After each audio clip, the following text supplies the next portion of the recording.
right, where am I? How come I have a black screen? Many questions we have for this fine morning. Hello, hello, hello. All right, where am I? How come I have a black screen? Many questions we have for this fine morning. All right. Hello, hello, hello. Listen. Technology and me are not friends. Stand by, everybody. I've got volume on the cell phone and no face on the laptop.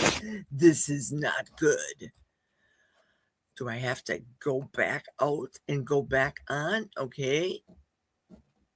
I've been live for 1 minute and I have no success. I appreciate the hand off Rick. Now all I have to do is get my technology going and I will be okay. I want to ask when you guys run lives. Do you run from your laptop? Now, I don't use OBS for whatever that is, Rick. I don't know it. I don't understand it. I use StreamYard. StreamYard is running on my laptop, and in my hand is the YouTube app. And why do I have this black screen of death here? What in the world did I do? I want to see your faces too. Oh, my Lanta, Sandy, I so want to see you too. Bear with me, folks. I don't want to hit large screen and screw up something. Sugar.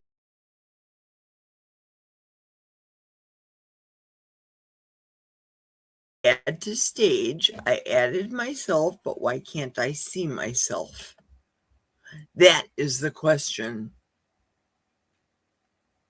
I know, craziness is right.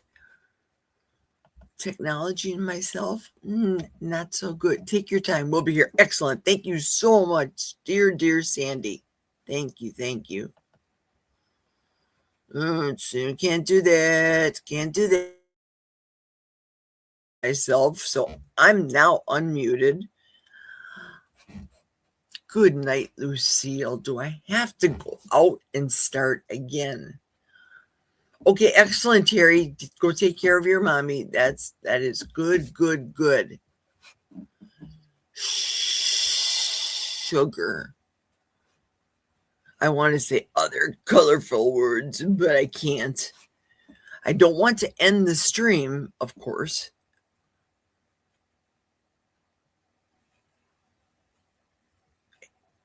I'm glad you can hear me. Yes, Lynn.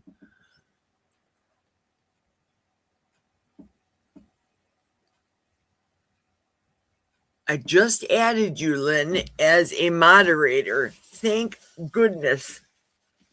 So we only have audio for right now until I can keep futzing. Now, the reason I went on both is because, number one, I wanted to add Lynn as a moderator and give her a little baby wrench. So the next comment that she leaves, there should be a little baby wrench over by Lynn. She's considered now as a standard moderator.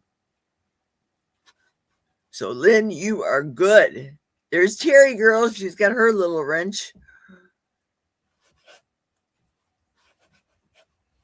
Is StreamYard that far behind in the comments? Oh no, she's saying Rick is finishing up his side. Listen, I wanted to continue to watch Rick because of the meat cooking. He started the meat and then left the kitchen. I would have a heart attack if that was in my house. Rick is so brave. Rick knows his stuff. He does. I want to later ask Rick. Now he's eating right now. So, let's try my camera again. Jerry's window virtual cam. Hang on a second. Let's try True Vision cam. There I am. I scared myself. Apparently, I can't be Jerry's cam. I have to be this HP TrueVision HD camera. If you know, you know, because I don't know. Hello. Hello. I'm representing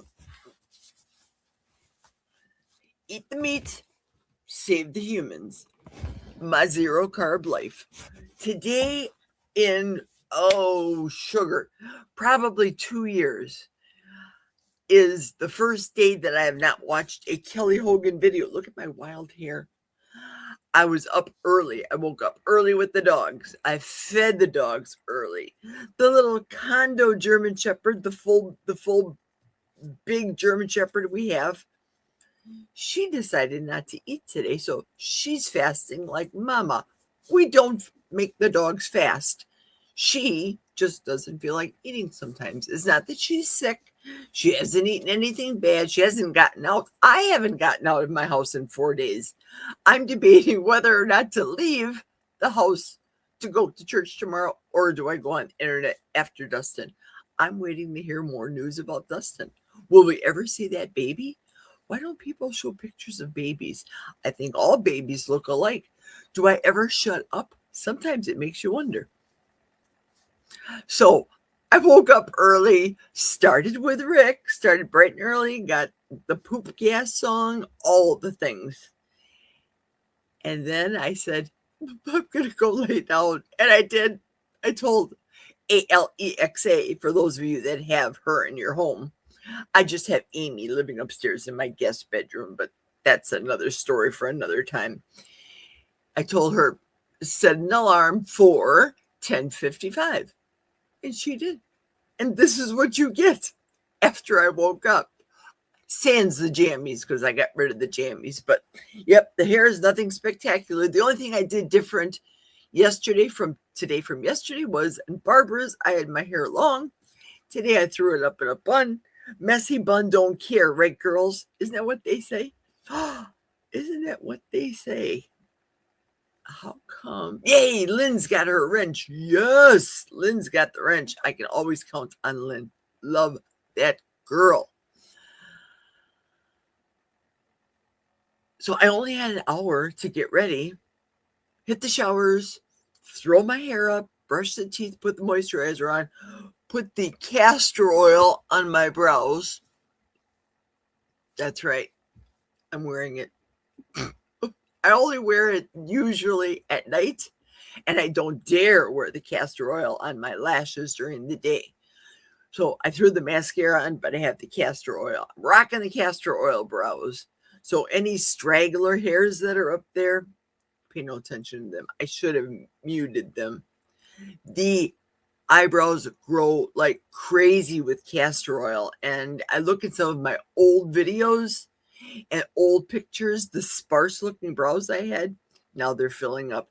But I used to do the shenanigans like the sisters in the 80s with the hair. Yeah. Pluck, over pluck, over pluck. Pardon me.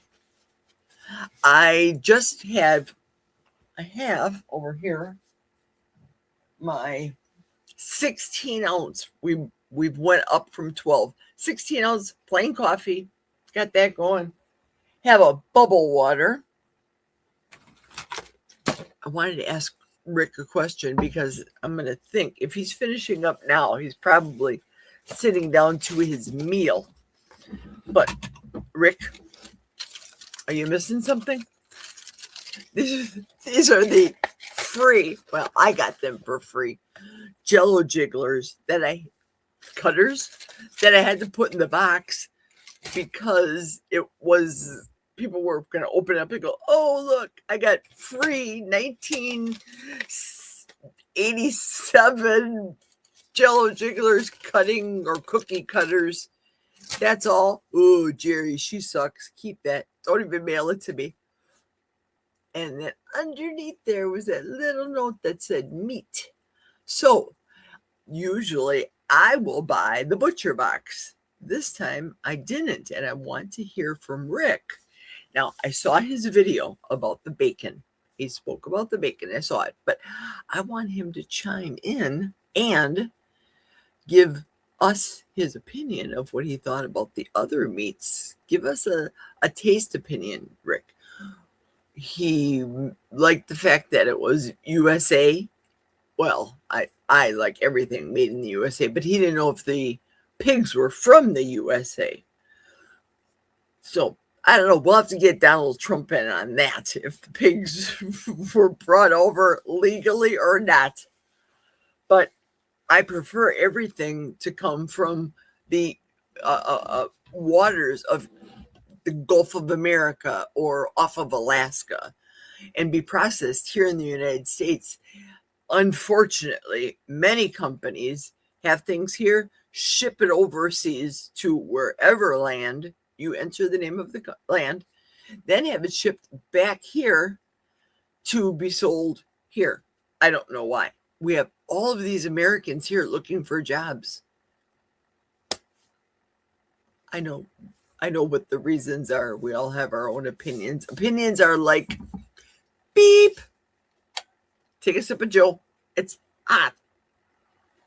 I had the coffee to start this morning at 9:45. I was sleeping. Jack had not poured himself a cup of coffee in his thermos or in his typical cup. And he didn't have the Costco Danish that I bought him that was still on the table. He still didn't touch that. So I had to make him his coffee in the cup, in the thermos, the backup after the cup's done, get him a glass of milk, and then get him a QVC cinnamon roll. And then give him that, and then walk downstairs with my coffee and my bubble water in tow. This is my work thermos. This is a 40 ouncer. It's got all the suspect favorite things of mine. YouTube, Kelly Hogan, Cindy. And then if you know who this girl is. Oh, look at that glare. It doesn't work. There we go. You see that?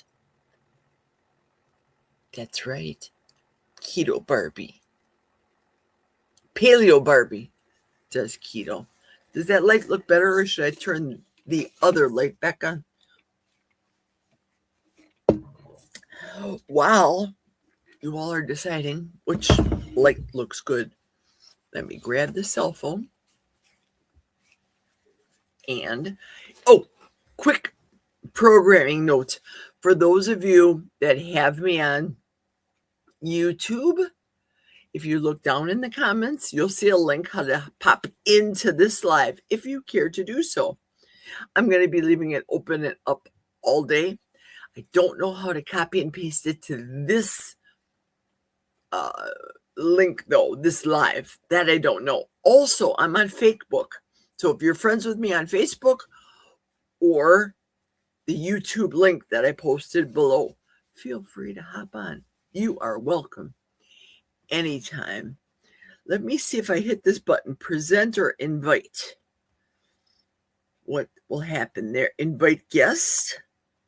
Oh, look at. I figured that out. Hit copy. I copied. You are going through this whole process with me, learning every step of the way. And then I'm going to post it. Fingers crossed. Let's hope it works. So while I am greeting the masses, right now we have 18 viewers. I had posted, I hope. Does that work? Did it work? I don't know. We'll find out. I will greet everybody. Holy cow, you guys are chatting up a storm. I love it. I love it. Oh, yes, I posted it at 12:13. I'll probably have to do it periodically during the course of the stream to have more people hop on. So bear with me a second while I address you and say hello to everybody. First person I see right now is Kevin from Tuber Chat. Hello, Kevin. Thank you so much. And I am going off of the cell phone, so I think I have to scroll backwards. Oopsie. I got a picture of Kelly Hogan on there. She's probably haunting me. I wonder if there's going to be any black figures behind me. I'll have to tell you the story about the hauntings and houses and my experiences with them in real estate. Ooh, that'll be a fun topic for today. Tanya on here, she writes, I am here for this. I'm glad you're here. Granny Boo and Tanya, welcome. Of course, Lynn, my girl, welcome. Terry girl, been with her since early this morning when she and I were on Barbara's channel. So greetings, retired Rick. Hello. And Wendy, the feral grandma, she's in the house too. Weird. My phone says 12, but my TV says live at 6 p.m. What? I had to double check this morning to make sure everything was okay with the programming. And it said noon, so I don't know. Oh, no. Hi, Smoothie. How are you? And there's my buddy Rick again. It was so good. It's so good to see Rick on his lives and all of his vast knowledge that he has. He's just a friendly guy. I think we would get along great. And here's a little sidebar note too. I used to belong to a club called the Milwaukee Skyliners. If you know, you know. Whoever knows about the Milwaukee Skyliners, put it in the comments. That'll be the first question of the day. Write it in the comments. That used to be something I used to do back in the day. And they have one in Miami. Just saying. Take your time, Sandy says. Thank you, Sandy. Thank you very much for your confidence. La, la, la. There she is. Official wrench, says my girl, Sharon. Sharon. I love you, Sharon. Lynn is not standard, but no, by any stretch of the imagination, she is not. The chicken is ready and it's tasty. Yes, I'm so glad. Rick, like I said earlier, you got me scared. You were probably finishing up your live when I said I could never leave chicken or anything unattended on the stove and then go walk away. My house would burn down in the middle of a forest. It would. Success, finally a wrench. Oh my gosh, HP True Vision. Remember it, everybody. Seriously, HP True Vision. That other, no. Rick, of course, Rick feasts and he doesn't fast. I mentioned earlier, Rick, you were probably still probably getting your chicken out of the pan or finishing up your live. I mentioned that you... I just got a text from somebody. Disregard. It's going to be interesting. Let's see how many of my family members decide to hop on today. Just saying. It says 20 people are on the live now. But of course, you know how all family members are. You're Facebook friends with everybody, but they never communicate with you. I know why people don't send out cards these days, because what is it, 75 cents a stamp? Everything's just the internet. Rick says, I need to go to Sedano's to get some chicken. And Wendy's reminding everybody that it can be watched later. That's true. We can watch this live later. You guys have to get on with your lives.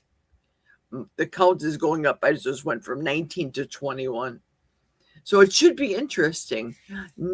Let's have another question. How many of my family members do you think will show up today on the live? Announcing themselves? I don't know. I don't have a clue. I'm hoping they announce themselves. Have some balls, family members, and show your faces. Well, show your texts, shall we say. Chat with us, if you will. Should be good to hear your side of the story. Should be good. I'm an hour and 11 minutes in. I'm going to find this ghost. I'll tag everybody when I find it. Erin, she knows. If you know, you know. I wouldn't leave the house if I didn't have to go to work. I don't plan on going. I don't. Messy hair, don't care. True that. At least My body's clean. My eyes are on. Doesn't look like caterpillars. Like one of the Jack's daughters, the baby, she's got these fake lashes, huge. It looks like a caterpillar. They're extreme. The kind of lashes I think if you were a network news person you need to have because you're on camera.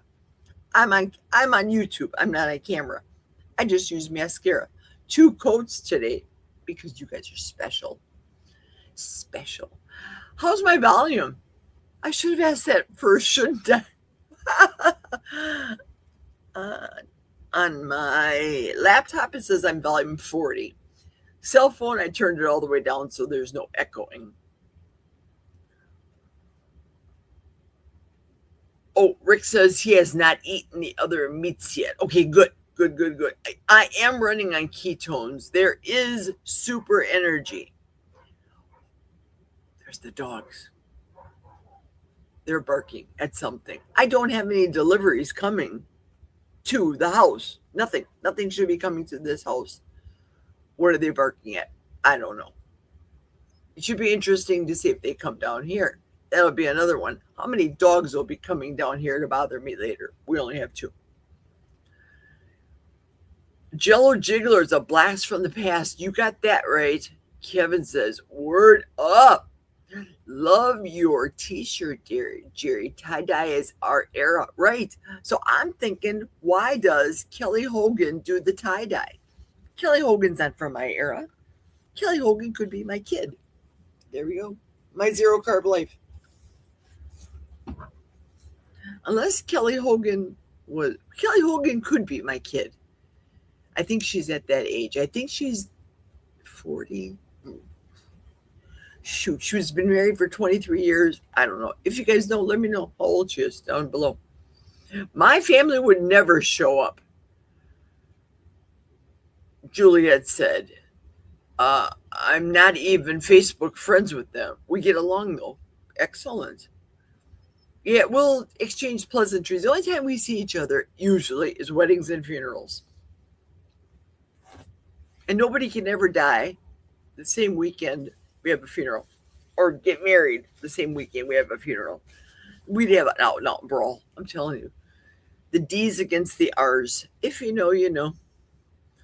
Okay, I'll say 3. Juliet said, Grandma's here. Hello to you, Barbara. Good to see you. I lost my place in the chat. Hopping all over the place. Hoppity.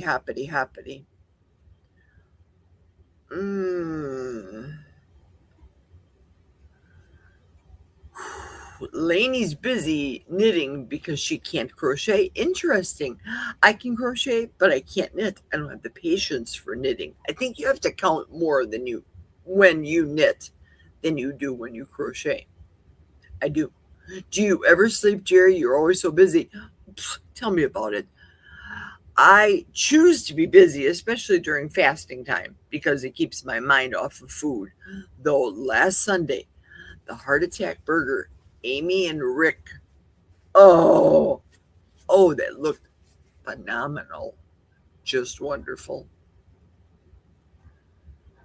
Just wonderful. I keep losing my space. Hello, Lewis. Lewis is here too. Tuber chat, Kevin. We love Kevin. I want to make an announcement about Kevin very shortly, as soon as I'm done with the chat. I see Carrie posted a video on making gravy, and it already has thousands of views. I just made gravy for the dogs, and I made it out of, if you saw me two weeks ago, I got the 2 chickens at Costco. Turned those 2 chicken carcasses into bone broth, doggy bone broth. Gave some of the bone broth to the dogs because I didn't add any salt. I did add, however, some vinegar, apple cider vinegar. Threw that in there for the dogs so it sucks more of the nutrients and minerals out of the bones. Put that in there separate, and then about maybe a quart and a half probably of the bone broth. I just boiled it down until it was a very, very, very concentrated chicken soup sort of thing. All it was water and the vinegar, right? And the bones, of course. Took out the bones, let it simmer down. When I thought it was 2 cups, that's when I added heavy whipping cream. I just added it until it looked a color. Boiled it down a little bit longer. I add probably a palm's worth of the flour, the beef flour I use, because that's all I had in this one container. It's dogs I'm feeding. I figured they don't care as long as it tastes good to them, right? And I can't taste it because I'm fasting. So I put a palm's worth of the beef flour in there and stirred that up, took it off the heat, put it in a heat safe container. Once it was cool, put it back in the fridge. And that is true meat Jello jigglers for the dogs. I did not add anything as far as gelatins or gums or any thickeners. That is gravy for me, for myself, what I choose to eat if I put it over. There you go. There's my, pardon me.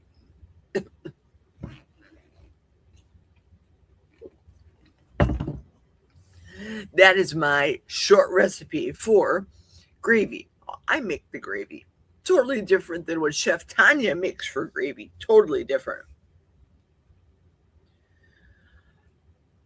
I know people like gravy. That's true. I have butter with steak, and I have to have it super ice cold. Like Aaron eats it same way, in little bitty pieces. Butter balls for sleeping when I'm not fasting. If I want to get home from work, pop a couple butter balls out of the freezer and go to bed, I'll do that. But gravy, so good.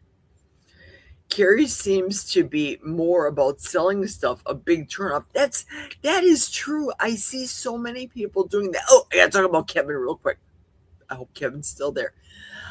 Kevin is going to be the only person that right now I am going to monthly on my checkbook, normal schedule sponsor for the year 2026. I just wanted to make it crystal clear to people if they're wondering, how come I don't have a little membership by so-and-so's account that I used to be a member of and now I don't. I chose one person, one YouTuber to do during 2026 and sponsor them, and that would be Mr. Kevin. Now, don't misconstrue, because those of you that are out there that have channels and have buy me a coffee, buy me a bacon, buy me a whatever, I'm there for you too. If you know, you know. And listen very carefully. Those of you that are out there, I have a checkbook and I'm not afraid to use it. Enough said. Move on, Jerry. Keep reading. I just want to say that I really value the friendships and the relationships that we have. However, people that are on here constantly hawking stuff, buy my electrolytes, buy my salt. I've switched from this ABC product to that XYZ product because it's better for me, and I probably get more money sponsoring this product as opposed to that product. Oh, I have a job too, so I understand. But to see a commercial every, 30 minutes, whatever, 5 minutes on a short video, I don't know. To me, that's a turnoff. Just me. But I do believe that creators should be the YouTube a tip jar, if you will. That's how Steve used to call it from Serious Keto. It's a tip jar to the YouTube world. I am still not monetized in the first level whatsoever. Not at all. Now, my little comment that I just said about totally sponsoring Kevin and not everybody else, well, people may say, poo to you too, Jerry. I'll cross that road when I get there. Sharon said she fell asleep on everybody last night. Guess I was pooped. I know. We were a hoot. The three girls together on Barbara's channel. We had an absolute gas yesterday. Erin was even on tour with us for a while. Love her. Still reading. Chicken is tasty. Glad you enjoyed it. And I hope Thomas was taking notes. If you know, you know, Thomas. Haven't opened yet. Dealing with some stuff. You'll open them in a few. Uh-oh. That must mean your gifts came. I hope your Christmas gifts came. The contest gifts. I hope so. I never understood why some channels get so many views. I don't know. Me either. I don't understand the whole algorithm thing. And my friend Michael's from Michael's Adventures, he's teaching me all the things. It's not that I've been a slacker the last couple days, but we all know the holidays and busyness. I have not left my house since Christmas Eve. I don't plan on going anywhere. I don't have anything. I don't need anything from the outside world. I have 2 freezers full of food that I'm not eating. I have dogs and a husband to feed. Yesterday, well, I'll finish the chit chat.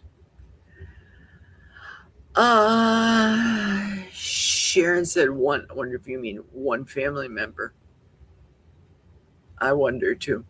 Oh, Tanya said two family members maybe.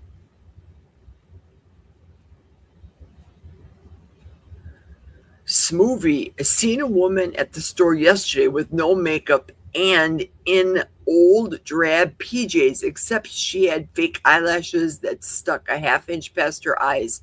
Funny world we live in. I know, right? I saw, it was some hoity-toity magazine that was out there, and they were taking pictures of this is not political, this is what I saw. They were taking pictures of the Trump administration, women that were like this. So it looked like a mugshot. And you saw every line and every flaw. Well, the spokesperson for the White House, they had her up close, and you could see where they did her, I don't know, let's call it a lip tattoo. The little marks, indentations, needles from the lips, and that looks scary up close, but that's how this fashion magazine was, representing the women of the White House. Rude. I say rude. Erin, it was fun having your peaches and cream self with us old broads last night. It was fun. We had a blast. I'll say it, and I know many of you guys think it as well. Erin looks like a high schooler. 10 kids. Peace, shush. I don't buy it. I don't believe it. I had to ask her yesterday if they came naturally or through. If you know, you know. 9 were natural. You guess which one. Oh, Lainey is knitting a cardigan for grandchild number 5, which is due in July, which might clash with the Kent Carnivore meetup. Oh no. What do you attend? Jerry's like Amy, spend so much time on each comment when they add up so fast. I know I should be. I know. Serious Kia was the best with the commercials. Very minimal ads on his channel. Absolutely. You'll be at Quick Trip before the end of the day is over, Jerry. I hope not. Okay, so that is all that's on here. I know I spend too much time on here. Step away. What should we talk about first? I talked enough. Hey, there's Michael. There's my YouTube coach. Good to see ya. GTSY. I'll never forget the first time he made that comment on, I don't know if it was my channel or somebody else's, and I wrote GTSY question mark. Like, what is it? Typed out, good to see you. Loser. Is this an L? This looks like an L. Loser. L. Loser. Right here. So Michael is in the house. If you notice, Michael, I made Lynn a wrench. Very exciting. I finally did it because you told me to do it from YouTube. So I did it that way. And you can't add it through StreamYard. Nobody is here in the house yet to join. So as promised, I said I would periodically click this over. And if anybody wants to join, by all means, feel free to come on in. In the meantime, I'll just tell stories. What story do I start out with? Ha ha ha. I know. Perfect story. While Aaron's reviewing and looking this up, haunted houses and selling real estate. Oh, hang on a second. Hang on. Stand by. I forgot to. Oh, I sat too long. And the live just started. I forgot to plug in my little baby space heater. Ta-da!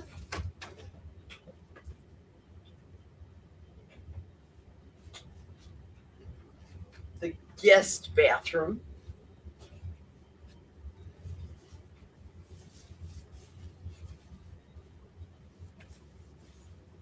I have something else to show you also.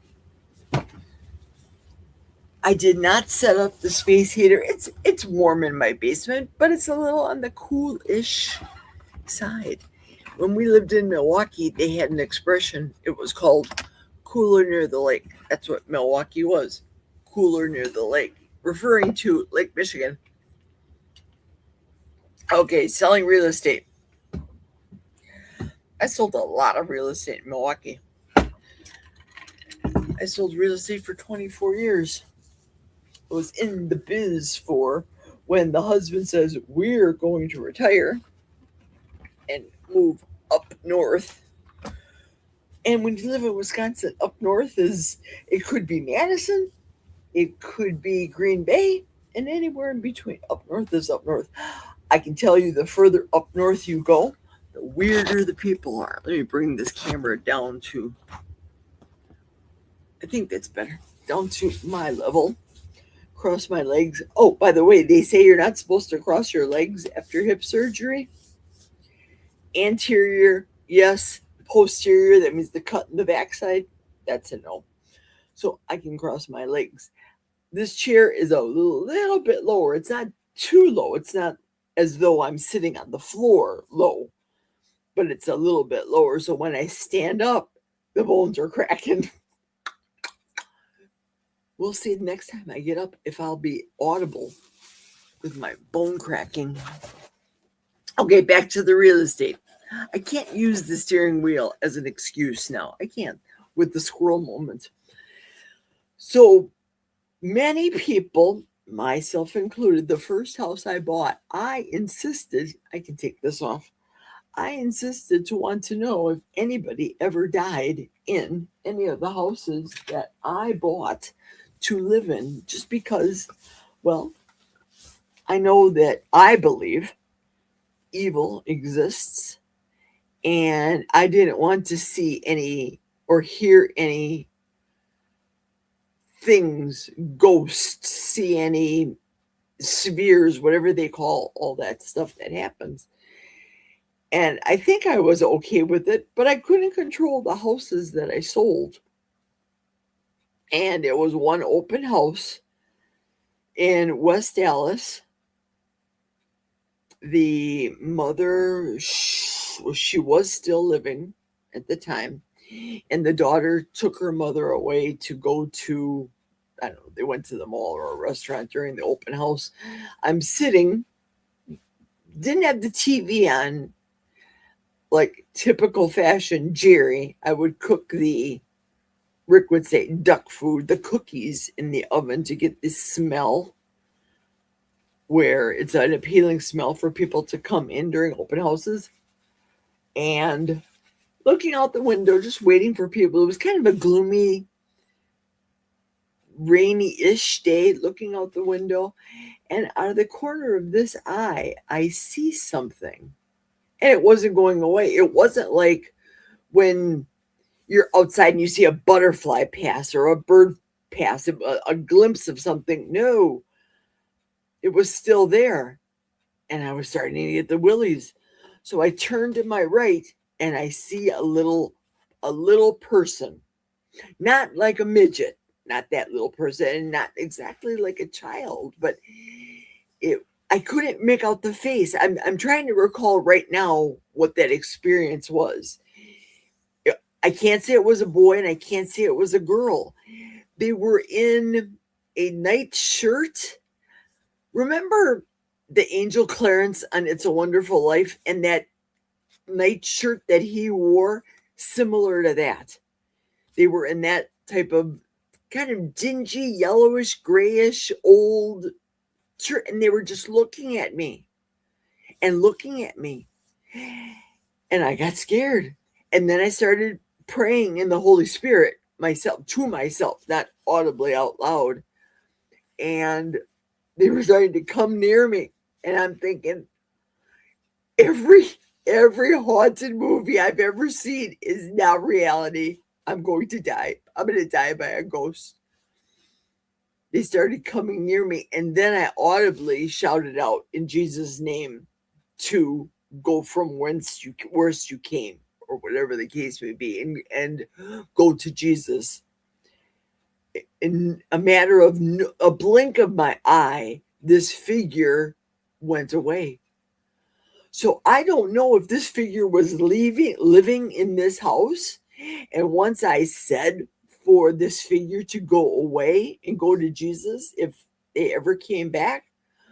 But I finally, a couple of years later, after I sold the mother's house and the mother had passed away, and I was talking to the daughter, who her and her husband were now wanting to sell their houses together. They had two houses, so they could buy a third house because they just got married.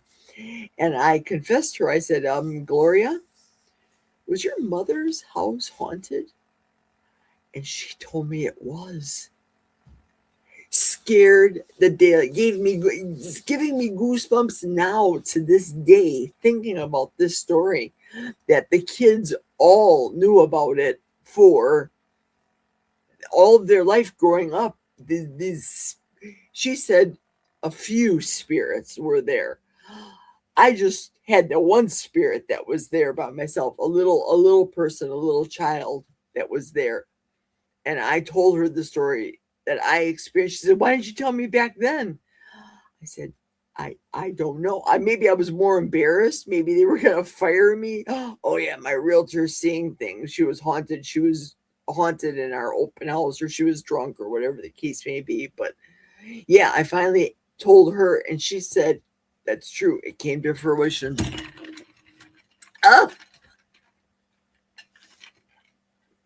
Now, there are things in real estate contracts that you can amend, blanks in a real estate contract that you can amend.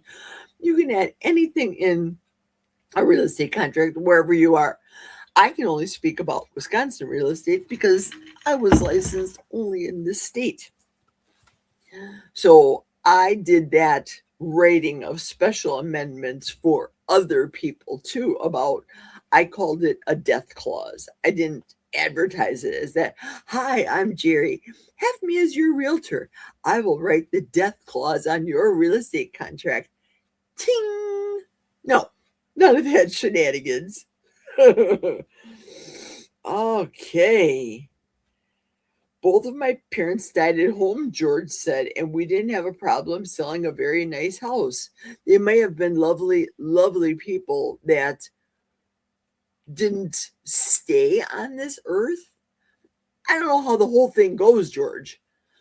But when I hear more and more of these stories, and it wasn't only me as a realtor, other realtors have had horrific stories, in addition to people that are on YouTube talking about their near-death experiences. NDE, by the way, take that down for a test somewhere down the road. Near-death experiences.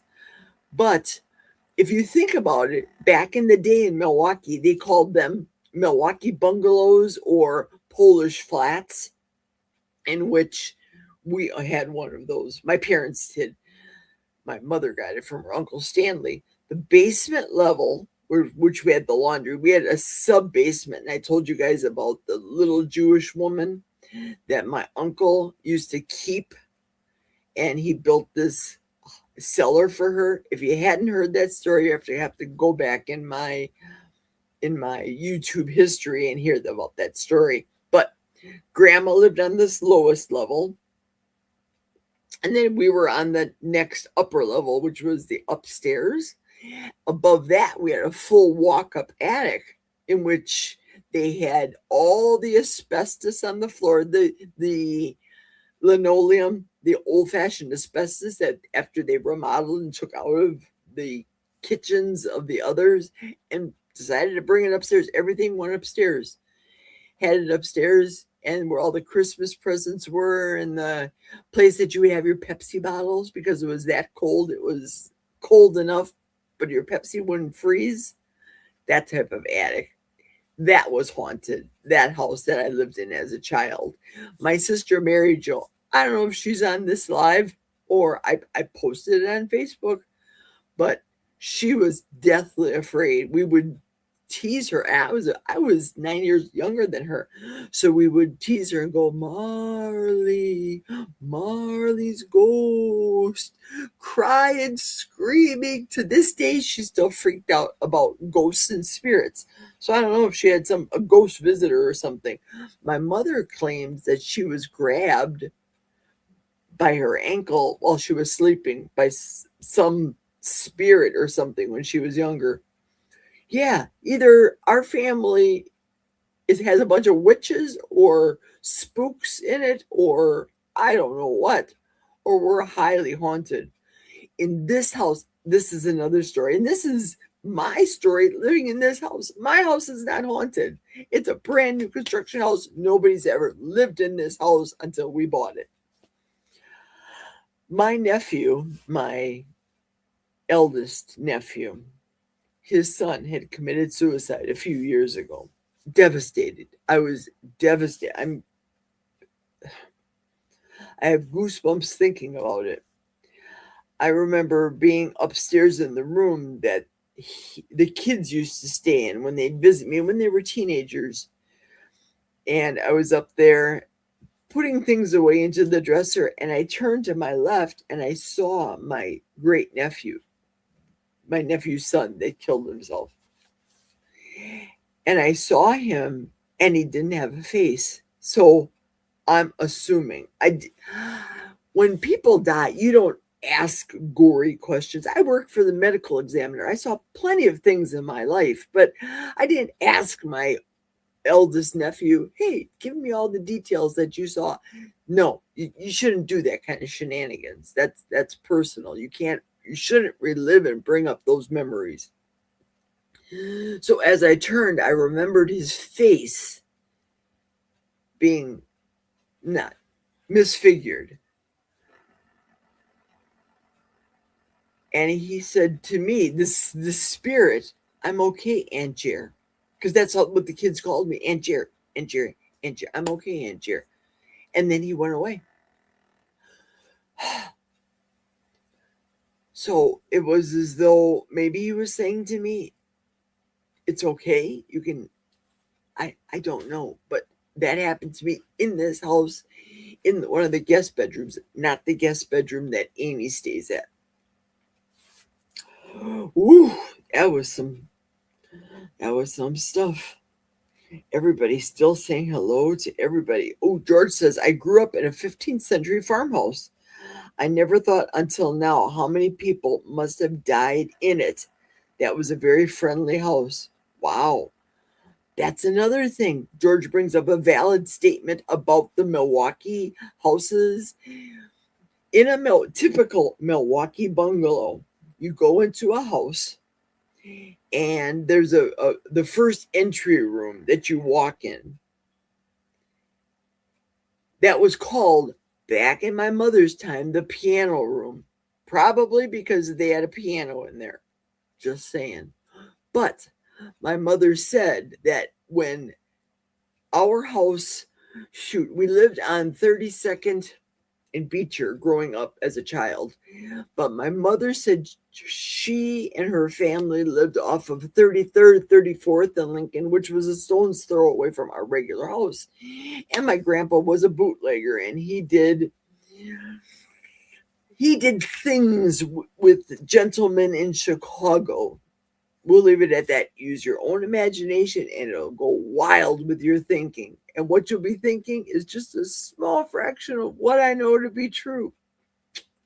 So when her twin brother had passed away, they were both 3 years old. And they had the funeral in the house in the piano room. They had all of the wakes in Milwaukee in the piano room in their homes. That was a thing.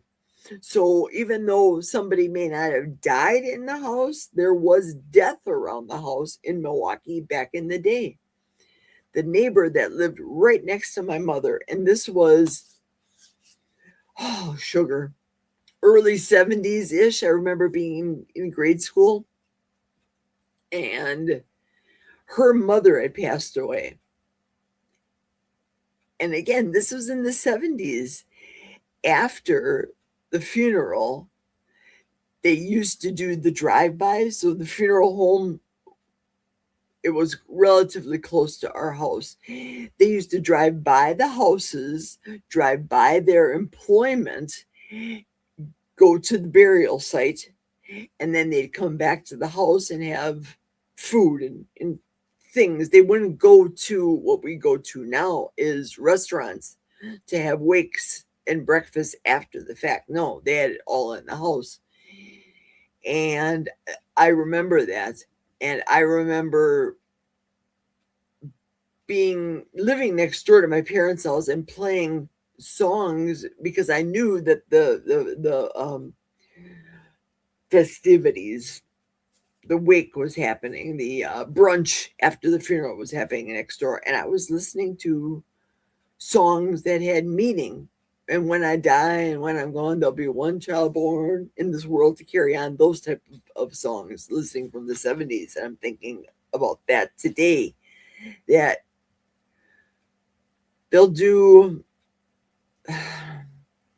memorials of life, or after a period of time, and this usually happens during inclement weather too. It's going to happen with me.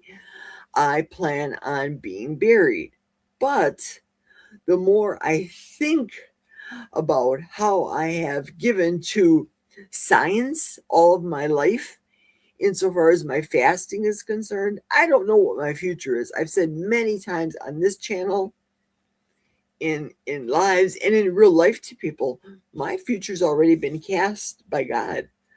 Whatever's going to happen is going to happen. So I don't care if I give you my address or my cell phone number. What are you going to do to me that isn't already going to happen that I don't know about right now? I might be dead in 5 minutes. I might wait until I'm 95. The rapture may come. I don't know any of the above. Things will happen. How I handle it, though, that's another issue. So when I say stories about my own personal life with my husband, thinking about how our 4 children are towards us. I have 1 son, 1 natural birth. Jack has 3 daughters.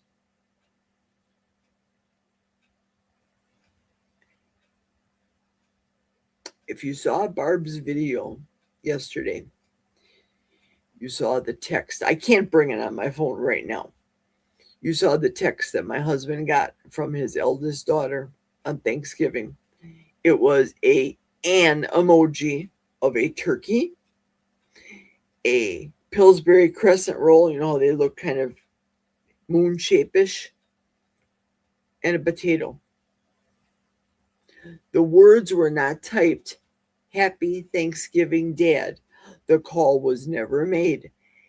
Happy Thanksgiving, Dad. Christmas came around. Don't misunderstand. Please do not misunderstand. I'm not one of those women. I gave my husband an old phone that I had, still useful, still viable, still good, to be able to sit and do whatever he does, because his laptop isn't the best, but he still utilizes it. So he can do fake book while sitting on his recliner or whatever he does during the day. Probably why the reason my porch isn't shoveled often. We'll talk about that later. So I picked up his phone and I was going to enter his phone number and do the personal phone number stuff in there. And then I thought, wait a second, let me text to the eldest daughter his phone number, what it is. I don't remember off the top of my head. It's programmed in my phone. It's 414 area code 333. That's the only thing I know. And the reason I know this is because that was my old boss's cell phone number too. 414-333-8006. I don't remember what hers was. I have it all programmed. So I'm doing that. And then I thought, let me send that to the eldest daughter. That's why I found out what her Christmas note was to her father. Right below the turkey, because that was Thanksgiving last time they corresponded here on the messenger, his phone. Then Christmas, a little Christmas tree. So then I typed it in the third person as though Jack was typing it. It was a lie. I wrote, my new phone number is area code 414-333. Can't remember the last four digits. I typed that in there and then sent it. And that was it with my experience with his phone. I didn't scroll through and see whatever shenanigans. That's all over and done with. Sometimes when I'm upstairs, because he watches, I don't even know what he watches. I think it's all on Facebook. I think it's similar to what we on YouTube call the shorts, but Facebook calls it, whatever Facebook calls it, shorts too. I'll hear something that's repeated over and over again. And I don't know, it's something, I heard something a few days ago like this. If you like what you saw, leave me a comment down below. If you like what you saw, leave me a comment down below. If you like what you saw, leave me a comment down below.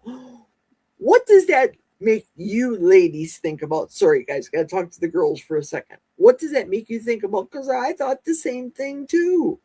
So I went towards the stairs to go down the stairs, and then you could tell he scrolled off, because if you like what you saw, please comment below was no longer playing. So it was almost like, what are you doing? What are you doing? What are you doing? Really, seriously. I think I'm a good wife. I was a good wife all of my life. I just chose the wrong ASS loser people that didn't appreciate me. Christmas Day, I asked Jack for breakfast. What do you want for breakfast? Nothing. Not hungry. What do you want for lunch? Not hungry. Dinner? I don't know. In other words, he got nothing. That's Christmas Day. I have a freezer full of everything. Every type of fish. We have potatoes coming out of my liking ears, because I don't do potatoes. Pardon me. Steaks, ground beef, we have all the things. I can make anything his heart desires from scratch, etc. He ate nothing for Christmas Day. That was his decision. That was his choice. It wasn't my choice. I fed the dogs their meat. The dogs sometimes eat better than me. Well, I'm fasting.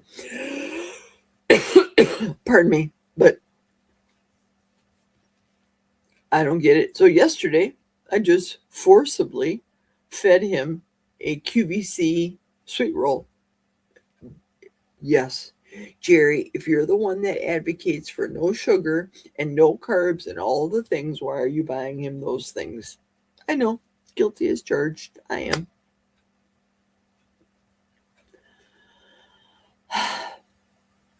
Made that for him for breakfast. Didn't make him anything for lunch.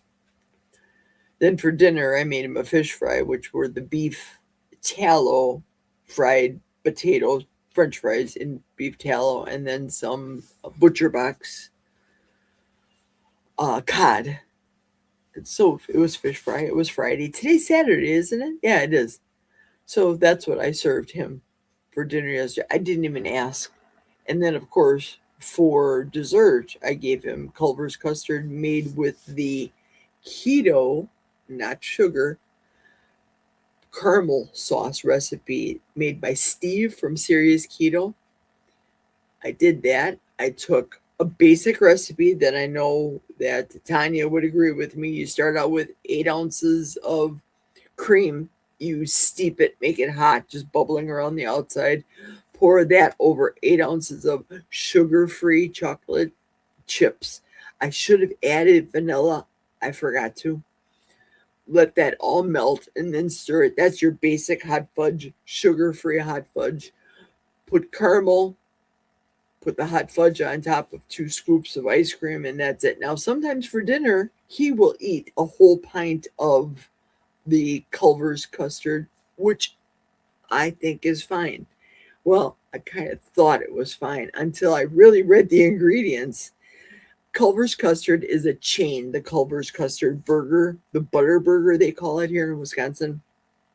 They're a chain, and their homemade custard is made fresh somewhere in Wisconsin because you'll see the kids pouring the bags with the cream, the sugar, and whatever stabilizers and gums and into the ice cream machines that they pump out. So I support the local guy. I know a little bit too much about Craig Culver personally from business experiences with him, but that's the closest thing to my homemade. Yesterday, Jack had asked talking to the dogs now, of course. He says, "Go to Mama and get your ice cream, get your dog ice cream," because you guys saw me make the ice cream for the dogs. I didn't have any. They ate all their ice cream that I put in the little silicone cups. I divvy it out for Jack. If I don't have the ice cream from Culver's available, what he does is he'll go out and get Blizzards, right? Blizzards, but the large ones. And we all know, at least you guys should know, that a Blizzard ice cream is not ice cream. It's not. Read those ingredients and you'll be aghast, wondering how could people eat this stuff. But then they add the cookies and the nuts and the sprinkles and all that stuff to make this Blizzard come to your window. "Hi, customer. Thank you for buying this $12 overpriced Blizzard. Here it is. Look at the spoon stuck. Yay, we win. Give me your $12. Then they go home and have diarrhea. Facts, true statement. Kelly Hogan even knows she doesn't have a gallbladder. I was mentioning to my friend Barbara, same thing. Kelly Hogan has experience about not having a gallbladder and how this way of eating, my zero carb life, worked for her. I still have a gallbladder, but the reason I'm considering donating my body to science is I have a little bit of a story. So maybe whoever medical student that dissects me, does my autopsy, will look for certain things if I give them the history. If I die an untimely death before Jack does, and he'll donate my body to, I don't know, Madison. I think that's the nearest one that does it. And they know that, oh, this girl's been fasting every year, did a fast, or this girl's mother and all of her mother's relatives had died of cancer. So am I going to have cancer? I certainly hope not. I'm trying to stave off the cancer cells as much as I possibly can because I've seen the ravages of cancer and the way my mother felt as though she was burning from the inside out. I was the closest child of my mother's that took care of her. She says she couldn't. I know how my other sisters are, and my older sister Mary Jo, she couldn't wipe my mom's butt or any of that stuff like she does, or I did for her, that my mother could do for her mother. When my own mother-in-law used to come, when we lived in our house in Milwaukee County, and my own mother-in-law came and stayed with us and took a shower, I couldn't expect Jack to do it. He wouldn't do it. He'd be funny as a guy bathing his mother.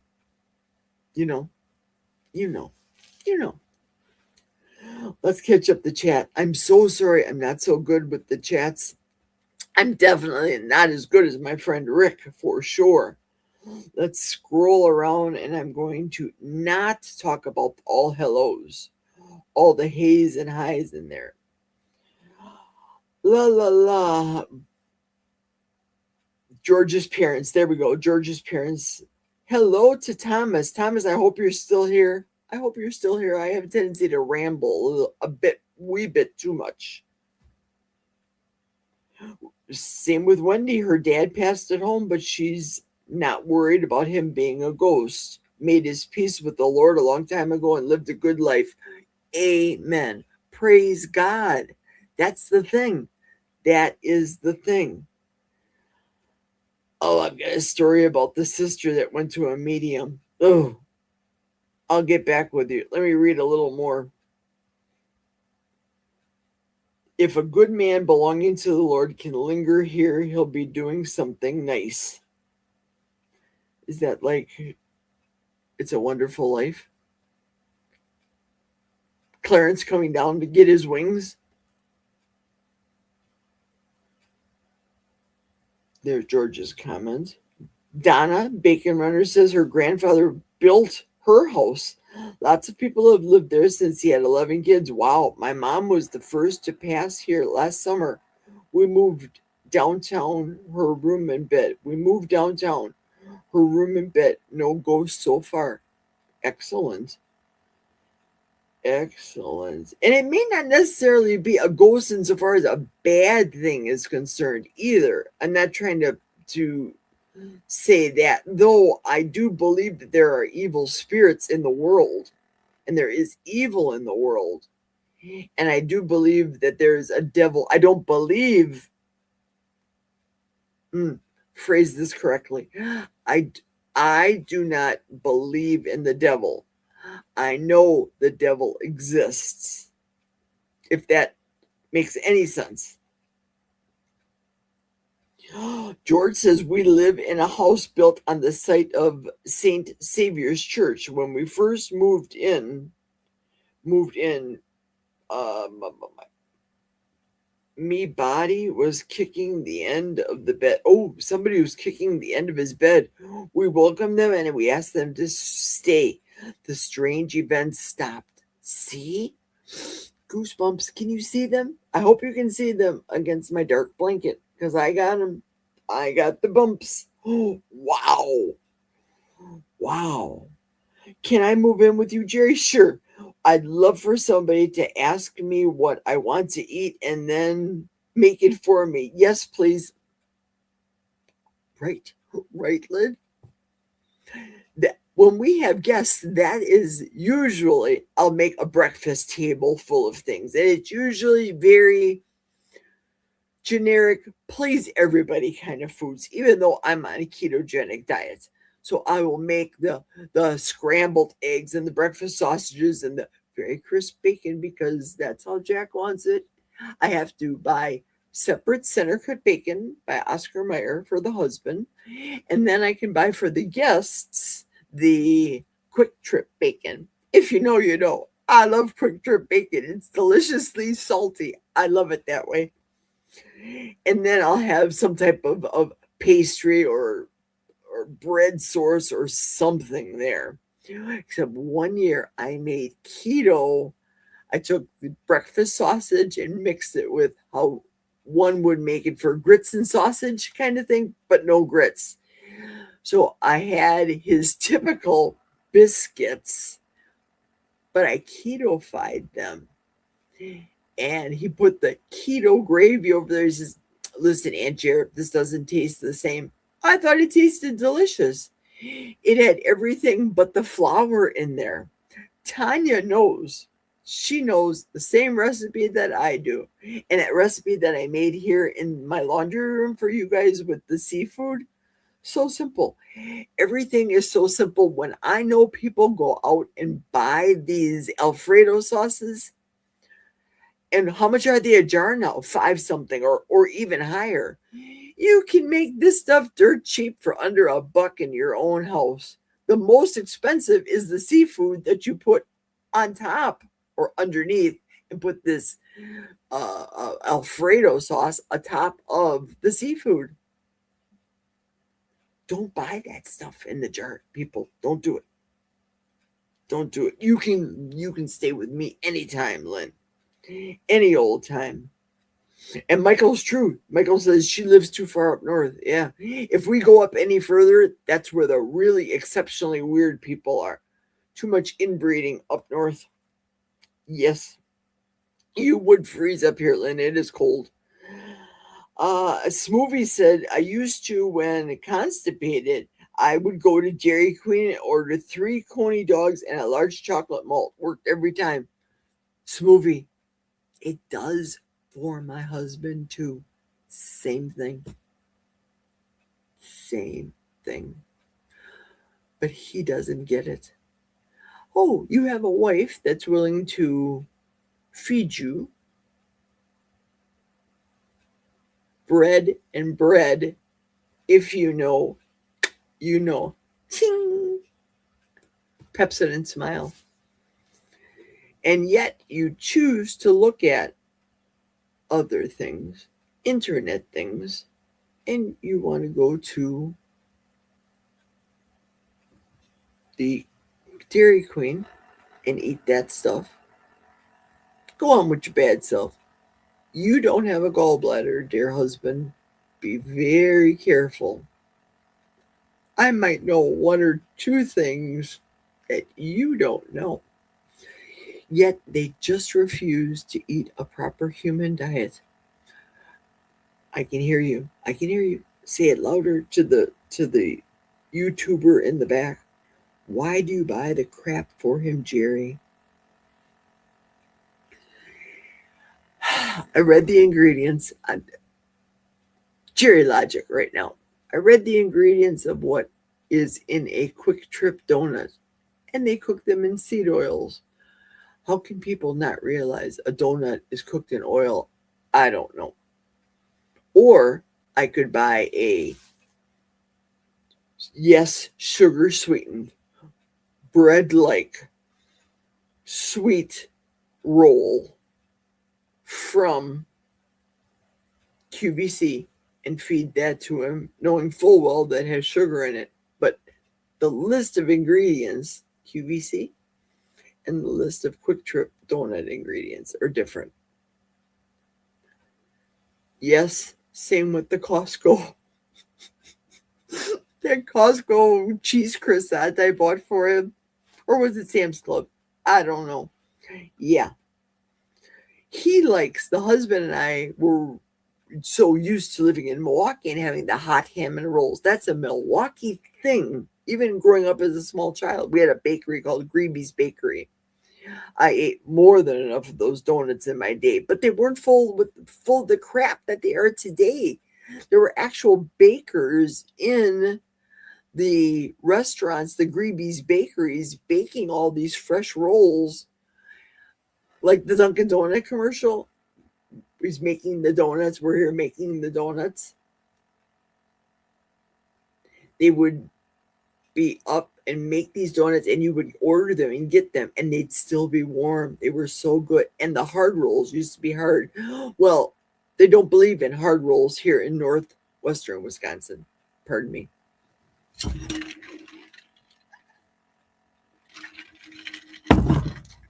Thank you. All of their rolls are like a bun, very soft consistency, like a McDonald's bun, a burger bun. But Festival Foods, when I went on Christmas Eve, they had hard rolls, a hard crust, like a baker would make. They're delicious. I got 2 for Jack, 3. I came home and I made him, oh, this was last week after church, maybe it was 2 weeks ago, made him a hoagie version, a large bun version, and then I had 2 more of the hamburger buns, the hard rolls, and more ham in the refrigerator. Made him that, put him the good American cheese from Sargento, the real American cheese, not that plastic crappy rubber vegetable oil garbage. No, put that on there, melted it so that it was still warm, the ham, and the cheese just melted perfectly. Gave that to him. He didn't even touch it. Ingrate. I was livid inside. I could have spit flames. I was so mad. The other 2 hard rolls, I left it in his, what we call the work area, the part that he sits by the kitchen table or by his dining area table. They're still there today, hard as a rock. I am not moving them. I also, for the record, am not going to buy him hard rolls and hot ham ever. Call me a rude wife, call me whatever you want to call me. I married this man for 28 years ago, for better or for worse, in sickness and in health, till death do us part. So when Jack dies or I kill him, whichever comes first, somebody better not bring this tape up to the police department. If you know, you know. I'm not going to get married anymore. I am a valued woman in today's day and age. I consider myself to be a Proverbs 31 type of woman. None of my husbands ever went. Oh, be careful, Jerry. This isn't Jerry After Dark. None of my husbands lacked. But all of my husbands, and I can say all of my husbands, have wandered. Fill in the blanks. Let me read more comments before I either start spitting fire or crying, because all the emotions are here. When the ketones are burning, all the emotions. So you can come in anytime with me. And bring Lynn up on the way up. Michael says he believes in ghosts and aliens, but I also think they are demons. Yes. Bingo. Satan has given power to, ooh, brother. Preach it. Cancer is everywhere these days. Laney is fighting every day. We now know many who are fighting it, and many others who have passed. So true, George. And like you and I all know, all of us that are here on this stream now, the food. It's the food. It's what we put in. What is in the food that is being fed to us. That's why I personally would rather not eat in a restaurant. I don't know what's out there, what somebody is feeding me. I don't know. Now, am I ever going to go to McDonald's again and get a quarter-pound burger? Yeah, I'll go there. The husband gave me gift cards for Christmas. That steak restaurant, that chain, he gave me those. I'll go there. I won't have the potato. I won't have the yeasty hard roll or the soft roll with the honey butter, sugar, cinnamon stuff. I won't have that. I won't have the vegetable. None of that. I'll have my water and a big ass steak. And maybe I will order 2 steaks. But I usually talk to the manager. I'll say, listen, I don't have the accoutrement of a dinner, but I want 2 steaks, and give me a price for the 2 steaks, and they will do that. It's as though they're giving you a price for a la carte steak. They'll do it. Doesn't say that on the menu. They'll do it to make you happy. Yes, cancer sucks. I would rather make foods for others than for myself. I know. I do not mind cooking for Jack while I'm in a fast mode. Time for readjusting. Time for some coffee, too. I have 17 people watching.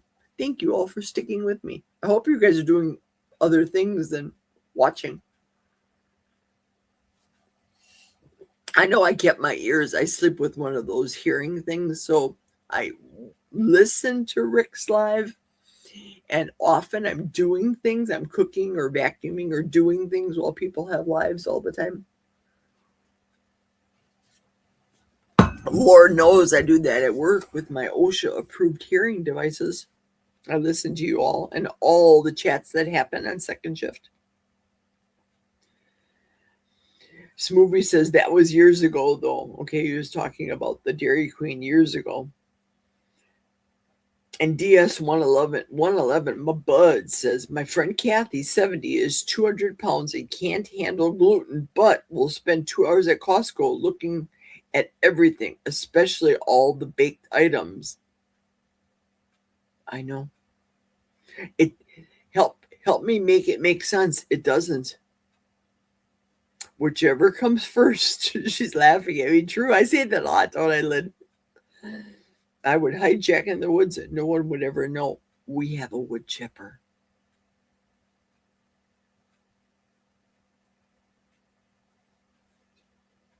We have fish in the lake. I'm just joking. Stop it. Stop it. People are taking clips of that right now and doing timestamps. We'll fix her. I'll get you, my pretty, and your little dog, too. And your big German shepherds, too.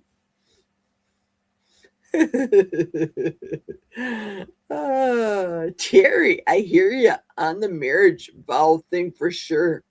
Didn't learn it my first time, but practicing it with the second husband, he got lucky. So true. I come off, I think. I have got to have a mute button here.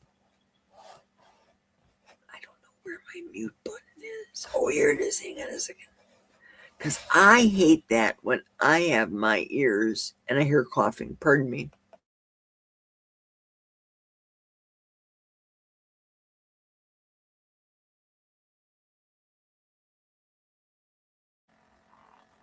Just wanted to make sure I cleared my throat. Did a big 3 coughs that time. I believe in the way marriage should be. I believe that a husband, a man, has certain roles, traditional. A wife, a woman has certain roles, traditional. I also know that I live in a world which doesn't believe, understand, comprehend, or want to believe my traditional thinking. And the younger girls of today, for example, they just want to run out to restaurants with all these guys. But yet they want all these guys to pay for all the restaurant foods and their lashes and buy me a beautiful 4,000 square foot house. And I want all the clothes, the designer clothes, and Jimmy Choo shoes. I want all the things, but you have to pay for them all. Yeah. I don't get along with those type of people. You don't see those type of people as being my friends here. Usually, I can tell face to face my first impressions of people. But in the day and age of internet, I can tell you that there's a lot of you that are watching me right now. If you would come to my house, we would act as though we've known each other forever. We've never separated our whole lives. We have that close of a personal relationship with each other. And I'm happy to call you friends, even though I've never met you face to face. Now, are eventual meetups going to happen? Absolutely, they're going to happen. When and where, I don't know. I think the next one on the docket right now, ideally, I want to go to Florida, to Tampa, to Kiltz's event. That's what I want. But the reality is, I'm trying to save for the Chicago trip to go with Amy in June. It's money.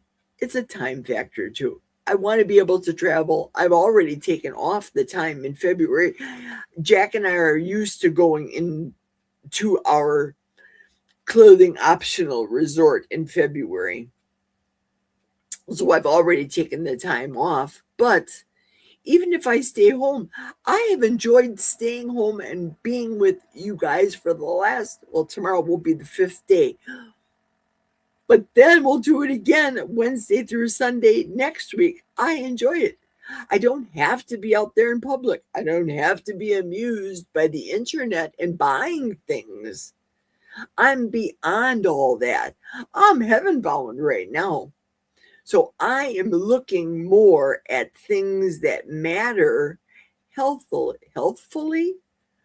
Sharon, write down these words. I make up words as I go along, Sharon. You know I do. I try to be a good speaker and say proper words the right way, but they come out all kerfumbled. It doesn't even make sense. I do them. Write that word down.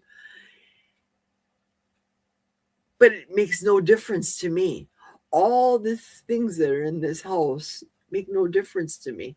Who's going to come in? I've been asking my goddaughter, great niece, to come in and get some of the family heirlooms that we have here that I want her to have, that I want her to pass down to her daughter, which would be my great.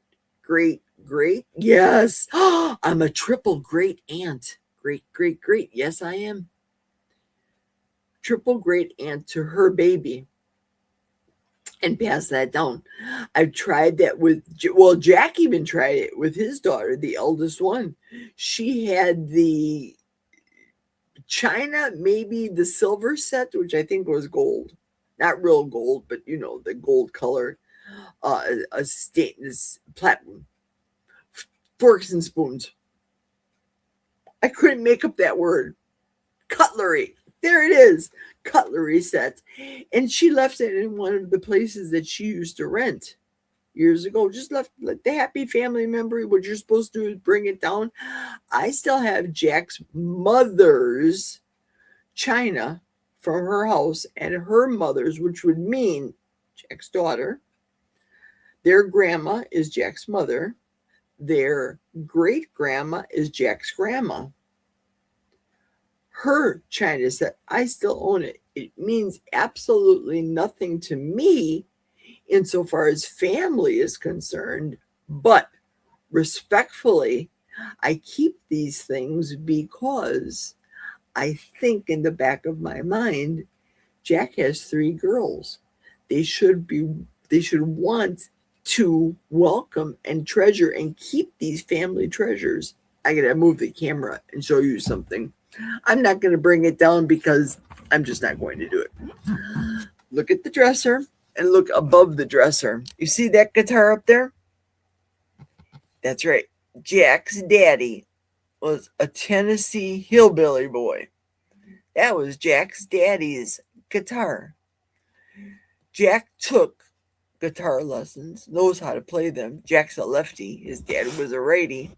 We still have this to pass down. We still have Jack's father's rifle to pass down. Our intention was to give Jack's father's rifle to his grandson. Which grandson? Jack's logic was, do I give it to the grandson that went into the service? Most logical. Do I give it to the first grandson that I had that is a nice boy? He's gay. He has no intentions, didn't show any signs of, when they would come up here as children, of wanting to shoot the BB guns. And very sexual comment, but it's the truth. So that gun isn't going to go to the first grandson. the one that joined the service got a dishonorable discharge, and I can't talk about that. Well, I don't want to talk about it here on YouTube. So who gets the great grandpa rifle? Who gets it? Who's going to place a treasure on this?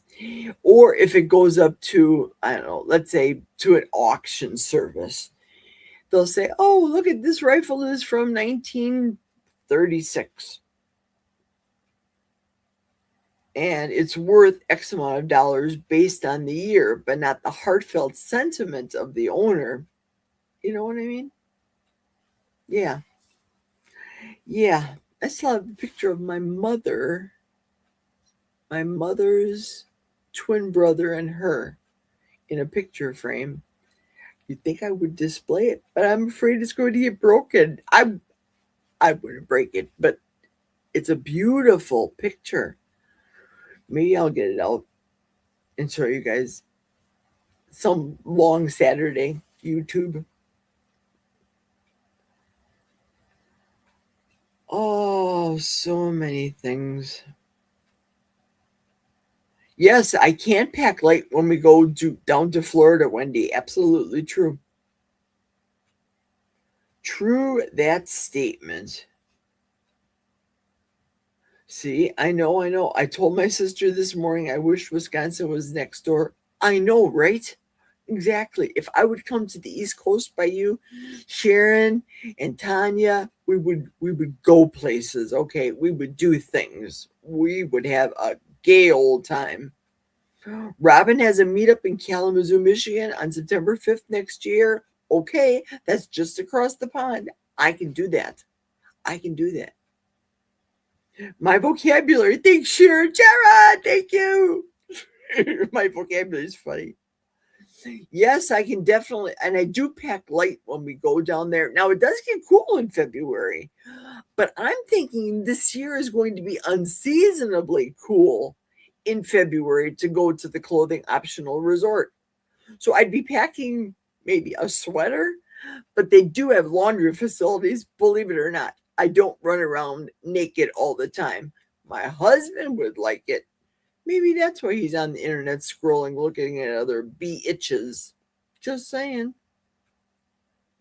I got sagginess, though. Saggy is not sexy.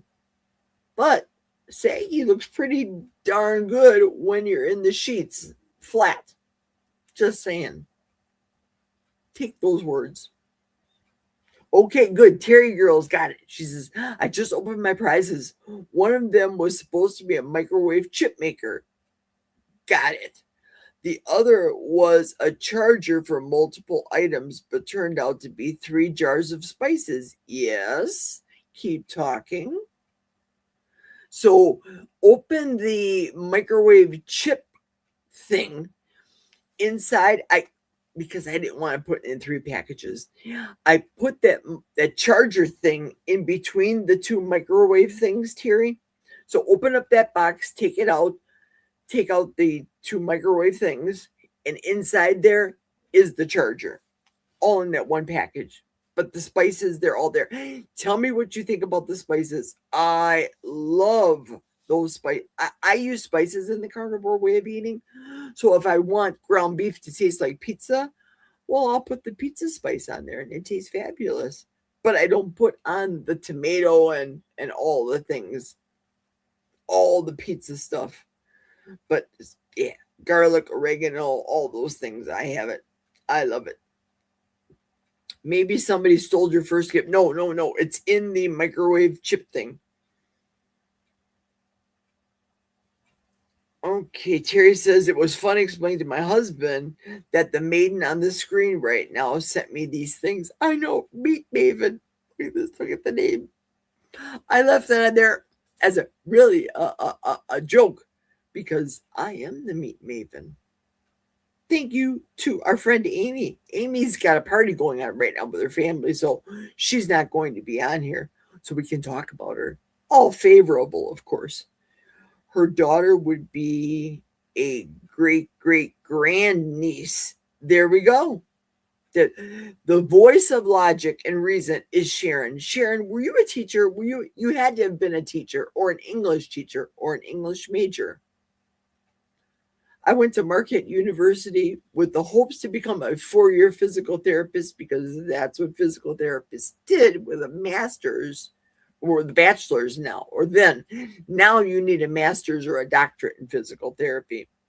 So after I left Marquette University, I can't even say the word, left Marquette University and went to Milwaukee Area Technical College and received my first degree in physical therapy assistant. I loved it. My first real job working, I shouldn't say that because I had other jobs before that, but my first degreed physical therapist assistant job, I loved it. I loved working with patients. They say you never forget your first patient. My first patient was George, and he came in with a real bad stroke, and he left walking with a cane. And you never forget your first patient, ever. He's perplexed about internet relationships. I know. I'm sure my husband thinks the same thing about me. Why are you talking to these strangers? Why are you talking to them and not talking to me? It's because you yell at me all the time. Everything isn't right. You would think, oh, if Rick's still here, I got to talk to Rick. I got to bend his ear. But I still have more things to say. I spend so much time on this stupid internet, YouTube. I really should look on how to, we talked about this yesterday, Terry, on Barb's, or this morning on Barb's Live, how to take the battery cables off, wait 10 minutes and do a hard restart to get my idiot light to stop being on. So Terry suggested that I grab the book and then look for the codes. So I was going to ask Rick if there's a problem with me doing that, because Jack told me to do that, and that's what he does for me. Used to. You hear me? Used to do for me. Did I tell you he's retired?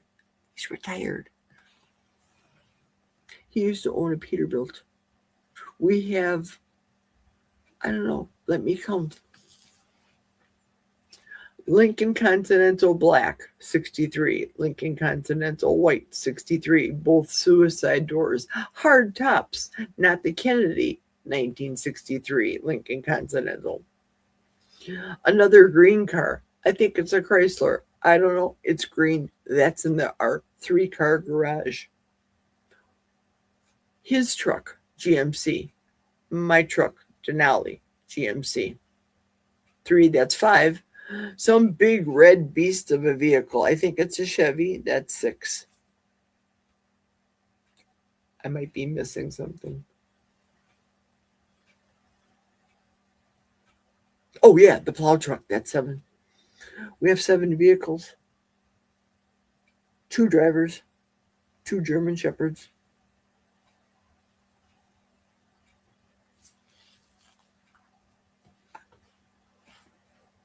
I can't find the words, Sharon. I can't find them. You're going to have to type them because I can't find the words. DS said, Cherry Girl, I don't know what I don't know. That's the problem. Evelyn's here. Well, hello, Evelyn. I hope you're still here. I'm sorry. I'm the slacker, slowest person. I am not Rick on the comments. Not Rick at all. I'm slacking today. Good point, Wendy. Wendy says, Jerry, you can always say, not my story to tell. I love it. I'm going to use it. Thank you. Thank you very much. Okay, I didn't open that box yet. Cool beans. Good. I use spices too, and I totally appreciate these new ones for sure. Thank you. Well, you're very welcome. Love spices. And it looks like Michael's got a sandwich over there, so I think Michael's eating a sandwich now. I'm on in 30 minutes. Tuber Chat is on at 4 my time. There we go. I think I'll be off by 4 o'clock. I hope to be off by 4 o'clock. I said I was going on by noon. Rick went on at 7 and he got done a little after me, just overlapped, and he ate his chicken good. Evelyn saying hello to everybody. Oh, there we go. Sharon's degree is in sociology, but she did long-term substitute teaching. There is the teacher. I knew it. DS 111. That depends if they're pushing a new plague.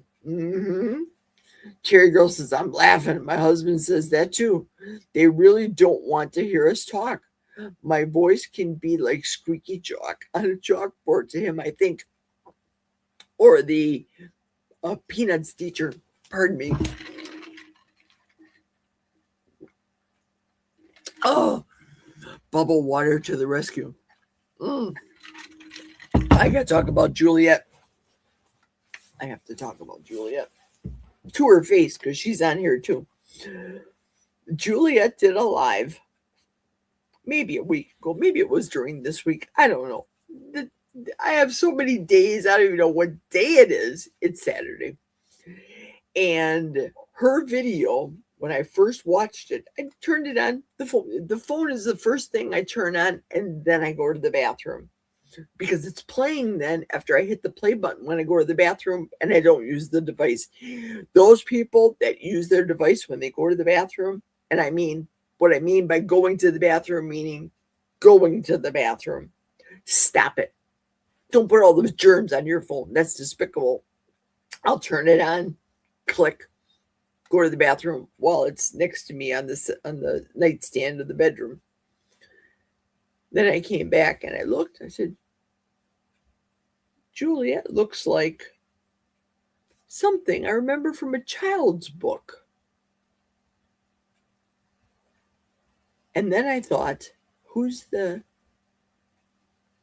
does she look like with the red stripe and the big, because Juliet, she has the darker rimmed glasses and she wore a red and white shirt. I thought to make a comment, but I thought, Jerry, that's rude. Don't do that. Don't do it. But I made a comment on our WhatsApp page, and then I put the two pictures side by side, and I said in bold caps, like to be alerted, I'm not laughing at you. It's something I observed. My first impression was, this looks like this cartoon character. But she took it very well. I see her on my side screen right now. Yes. Not derogatory, but sometimes my mind goes there. I'll tell you, being in a ketogenic state, I am completely aware of so many things that I'm not when I'm not eating anything. I mean, really, and I'm not eating anything. Yesterday, I made myself a cup of hot water and maybe half of a teaspoon of Redmond's real salt in there. And it was a salty, hot mess. It really was. But it tasted good. And it was warming and it was satisfying. Right now, my space heater's acting decent. So I'm a little bit warmer than I was when I first came down here. This is the lower level walkout part of the family guest room basement area. And it was warm. And I was down here and carrying up with the three women on Barbara's channel was just so fun. I don't sleep a lot either. So by the time I got to bed, I believe it was 2 a.m. And then I was up this morning at 5:30 thinking, Kiltz is on. Wait a minute, it's Saturday. No, Kiltz isn't on. Rick's going to be on. So I stayed up. That's what I said, did all the doggy things in prep to get ready, and then went back up and took a little micro nap. But Juliet, you were cute. You were cute. And I don't want to call you Waldo when I see you face to face. I don't want to go, come here, Waldo. No, no. Just an observation. That's all. Where's Juliet? Where's Juliet? Gosh, Jerry, you talk an awful lot. DS made a true statement here. He said during COVID they would blame all kind of deaths on COVID. I wonder if they will blame my death on carnivore if I die in a car crash, for example. Yeah, you think? Yes, indeed. Oh, that's when Wendy said if they're pushing a new plague. There we go. Rick's probably working on the truck engine. That's right. He said he was going to do that. I worked in a home of a retired couple who did so much sound insulating in the walls that to me, it felt like being underwater. Even the woman said they had trouble hearing each other. Wow. Wow.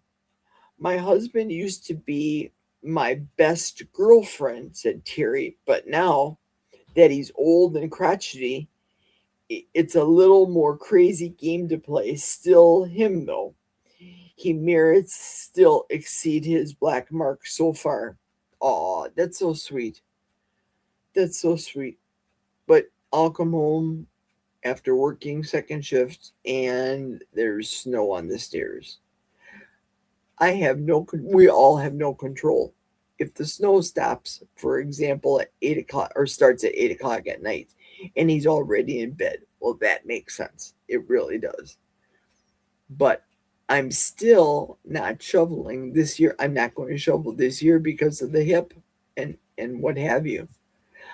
What I did was when I went out on Christmas Eve, I went and I got two 50-pound bags. No, I did not lift them. Of the white, those little baby pellets, those light salt pellets that you put a little down when you want to clear ice and snow. Well, I had the guy from Sam's Club, not me, take the 2 bags of the salt pellets, pardon me, put them from the cart, because they put it in the cart, into the back of my Denali, so that when I got home, I adjusted the bag just right with a bucket underneath, one of those storage buckets that you can buy, those big storage bucket things. Adjusted it just so, went out with my scissors, snipped the corner, and then sliced it. And all the salt poured into the bucket. Well, from that point, I had ice on the ground. Smooth, slick stuff.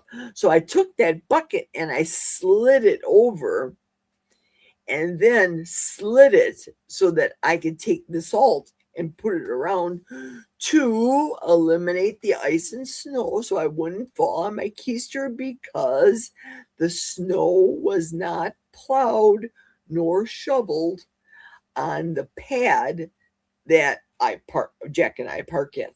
It wasn't done. So the best way I could do it, not shovel, not hurt the back, not run the risk of falling on the hip, was to take the salt and just like chicken feed out Aaron service, throw the salt out on the driveway, and within a matter of hours, it was completely done. We have rock salt on our porch, have had it on our porch. Don't know what we're saving it for. It's chunky, where it can, somebody should, not me, go in there, say with a knife, and just chink it up, chop it all up, where you can scoop it again and be able to throw it and spread it. That should be done. Why aren't you doing it, Jerry? Get off of your queen's chair, get off your duff, and go chop up that salt, will you? Okay. Gotcha. Oh, see, Thomas is saying right here, he's doing his weekly live at 4 p.m. That's what I thought too. I thought Rick, Jerry, Thomas. Do it in that order. Now, I know that Old Guy Carnivore is somewhere in there. Somebody mentioned that I think Peter's having a live with Carrie on his channel right afterwards. I don't know. I have to look at the lineup. I don't know. So hello to Thomas and Smoothie, we say here. Guest had to bail. Oh, the guest had to bail. Oh, no. No, not again, Thomas. Juliet's laughing. I know what she's laughing about. Same with Sharon. She's laughing about Waldo. Terry says he's priceless for me and the whole caring for my mom thing. Oh, he was an EMT at one time in his younger life, so it gives me comfort during emergencies. God gives us people in our lives. Even though we're cyber friends, God made us cyber friends. And he gave us these husbands for a time as this. So back to the husband story again, because I had a squirrel moment in the basement bedroom. Any of his daughters, if I died, any of his daughters going to come up here and care for him? 2 letters. Type it. N-O. That's right. None. None of them will.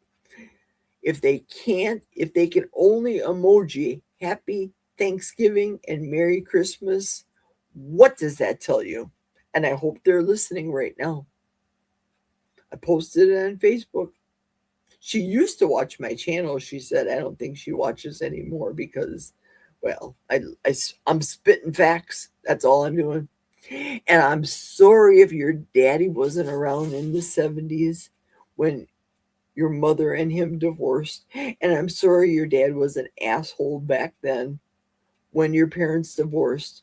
And I'm sorry that he had to be a truck driver for all those years and couldn't be there to do all the girl things with you. Things were different. I wasn't there. I was still in high school in the 70s and early 80s when I first got married, my first marriage. But that was then. This is now. Get over it. Got to jump off the pulpit now. Jump off the box, Jerry. Zip it. I'm glad that you loved it, Juliet, because I did not want to be offensive with Waldo at all. Oh, she's going to wear the same top in Chicago. Lord have mercy. And then I'm going to have to yell, where's Waldo? I'll find her in this crowd. Juliet, I'm so glad we're friends. I'm so glad. DS said, I have Celtic sea salt now and like it better than Redmond's. Wow. Which feels sandy to me now. Wow. Later, I'm going to try Baja Gold. I did a water test with Redmond's and the sand stays at the bottom of the jar. I did the same thing when I made, okay, Sharon's going to have to check my English here. Either they call it Sol or Soleil salt. I did the same thing and it stayed on the bottom too. And the grittiness, I noticed that with my salt soup I made. Yes, the cup of salt, cup of hot salt, cup soup water, salt water. It was gritty. So I was chewing it like you would a food, but it was the minerals. It's the earth that I was chewing. Yes. Speaking of that, did you notice? I'm going to mark this. Did you notice that a lot of people are leaving LMNT to go to whatever Courtney Luna is now promoting? It's a new salt company that's out there. So she's not doing LMNT commercial anymore. She's doing this new salt company, electrolytes and salt. And I don't know if it's the same salt that you speak of here, DS, but yep, they're jumping ship. Yes, it's minerals in the sand. Absolutely true. Mitch should be at 7 p.m. and Peter at 8. Oh, okay. So Mitch will be done by the time Peter goes on at 8. Okay, I get it. Thank you. Thank you, Thomas. And DS says, yep, Terry, yeah, I guess. My guest isn't bailing. Who were you talking about, Granny Boo? Oh, okay, got it. Laura Russell is on Thomas's channel. Sorry, you were talking about. Sorry, who were you talking about? Feral Grandma. No, Laura is still coming on. She just confirmed. Oh, okay, good. I know Laura. She does the Tuesdays with Russ. I think, is that the same Laura? Tuesdays with Russ? It's true, though. How long are people willing to blame everybody else for the wrongs in life? Absolutely. You hear that a lot from children of parents that were divorced in the 70s and 80s that blame the other parent. My ex-husband was not that big into Mark's life, my son's life. But now my son chooses not to be with me, that maybe I put blame on my current husband, Jack. But it was a package deal. When Jack and I married, he knew he was getting me and the kid. But my son had a sassy mouth.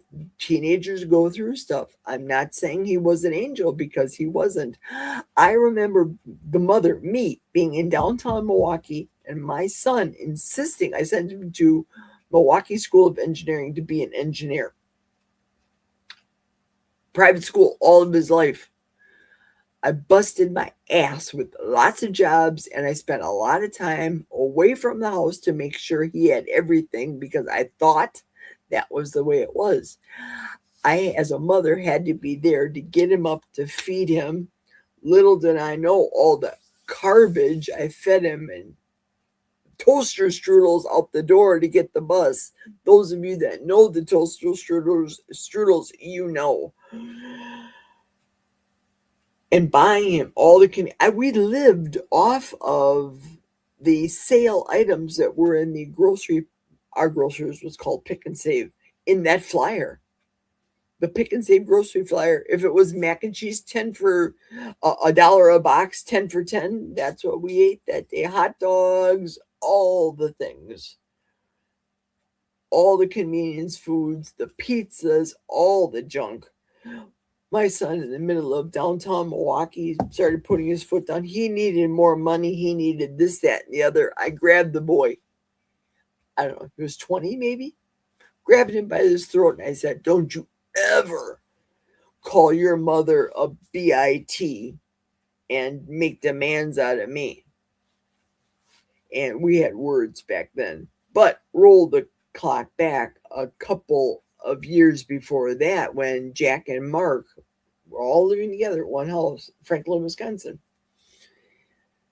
Jack basically threw my kid out of the house, because as a teenager, boys, and again, not making excuses, those of you that are guys, you have gone through this. So we have not estrogen, the male hormone going through the father figure, the Jack, and then the boy coming of his own started to get mouthy. And I thought, well, I vowed to take care of the kid from birth until 18. Gotta do it. Got an apartment for the 4 years while he was in high school. After high school is when my son said I abandoned him, because after taking care of the son in an apartment, then telling my son, I have to go back to my husband now. You're going off to college. The son thought I was abandoning him. The checkbook has left the station. Sorry, son, but I got to go back. I love my husband. I married him for better or for worse. So those 4 years, I had to be there for Mark, get him through high school, just get him to graduate. For him to be a little SOB in the middle of downtown Milwaukee talking shit to me. No, I was done. I was mad as sin. So my son and I have not talked for quite some time. We have been up here for 18 years. Yeah, you do the math. It sucks. The holidays, what I'm reading from other people, and thank goodness for people like Barbara that was out here doing the lives. Thomas too, Christmas Eve, Christmas Day, having these lives for people, even though Barbara wasn't in the chair, having a place for somebody else to go to talk. Beautiful. Oh, whew. Time for some hot coffee. Salty tears and hot coffee. See, I'm not the big badass I pretend to be when I have a steering wheel in my hand, guys. My coffee is piping hot. This morning I did a little Risa trick. I made the coffee stronger than normal, and I put about a half of a teaspoon of the Dr. Berry, the Keto Chow minerals in the coffee. So it's somewhat bitter, but it's a whole lot better than me taking a shot of those Keto Chow minerals if you saw the video. Oh, remember when I challenged Carrie's daughter to a shot off? I don't know if any of you remember. I asked her, I says, let's do it. You do a shot wherever you are in Wisconsin, film it, I'll do my shot. Someday I'm going to say on here, when I have guests that want to be on my page, I'll say, get your minerals, 1, 2, 3, let's shoot them, shoot the minerals. It's disgusting. It's gross, but it's so good. It will take care of those leg cramps in 30 seconds. You got a leg cramp, do a shot of minerals, gone in 30 seconds. The whole leg feels great. You can go back to bed. It's perfect. It's wonderful. Okay, where did I end up? I thought I was doing so well. Yep, Sharon said it right. Soleil water. Thank you, Sharon. Thank you very much. DS said, I blame other people for the stuff I do. See what you made me do?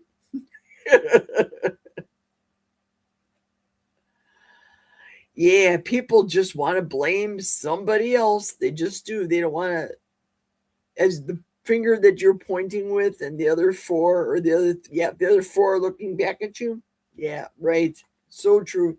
Soleil water. Thank you. Okay, now Juliet here, she's got her opinion of this one called SALTE brand, plain unflavored, big bottle liquid.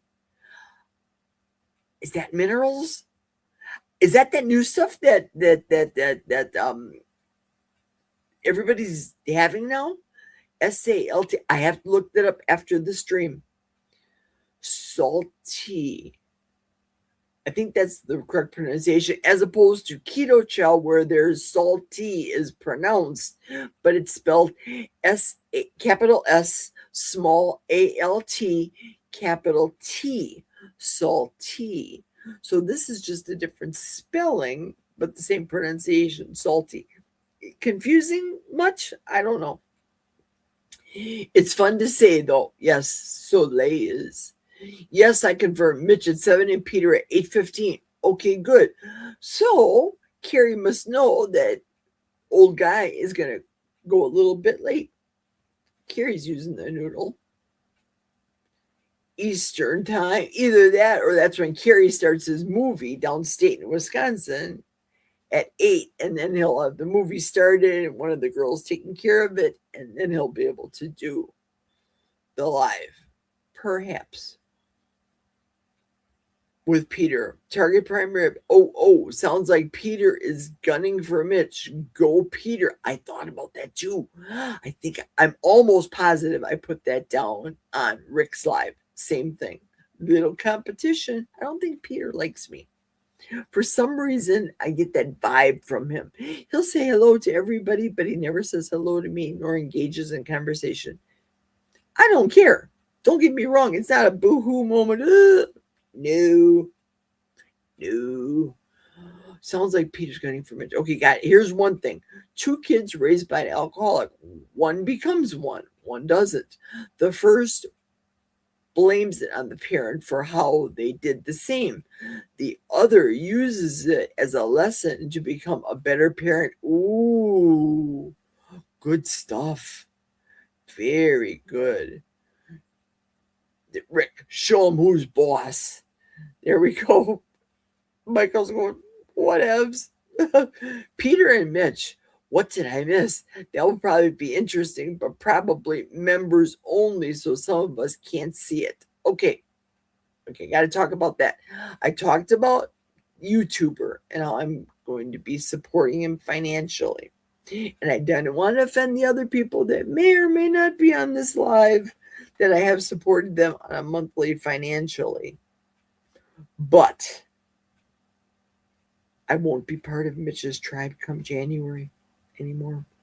I'm going to cancel my subscription to Mitch's. He'll probably hate me because of that too. But that doesn't mean I wouldn't buy him a cup of coffee somewhere down along the line. If you know, you know. I've got a checkbook. A couple of you people in this chat know what I mean. Say nothing. You know what I mean. Jerry is not such a badass without a deadly weapon in her hands. The car steering wheel. I know, right? What have I turned into? I've turned into a mushy grandma in a queen's chair. Wah, wah, wing chair. This wing chair is older than my child.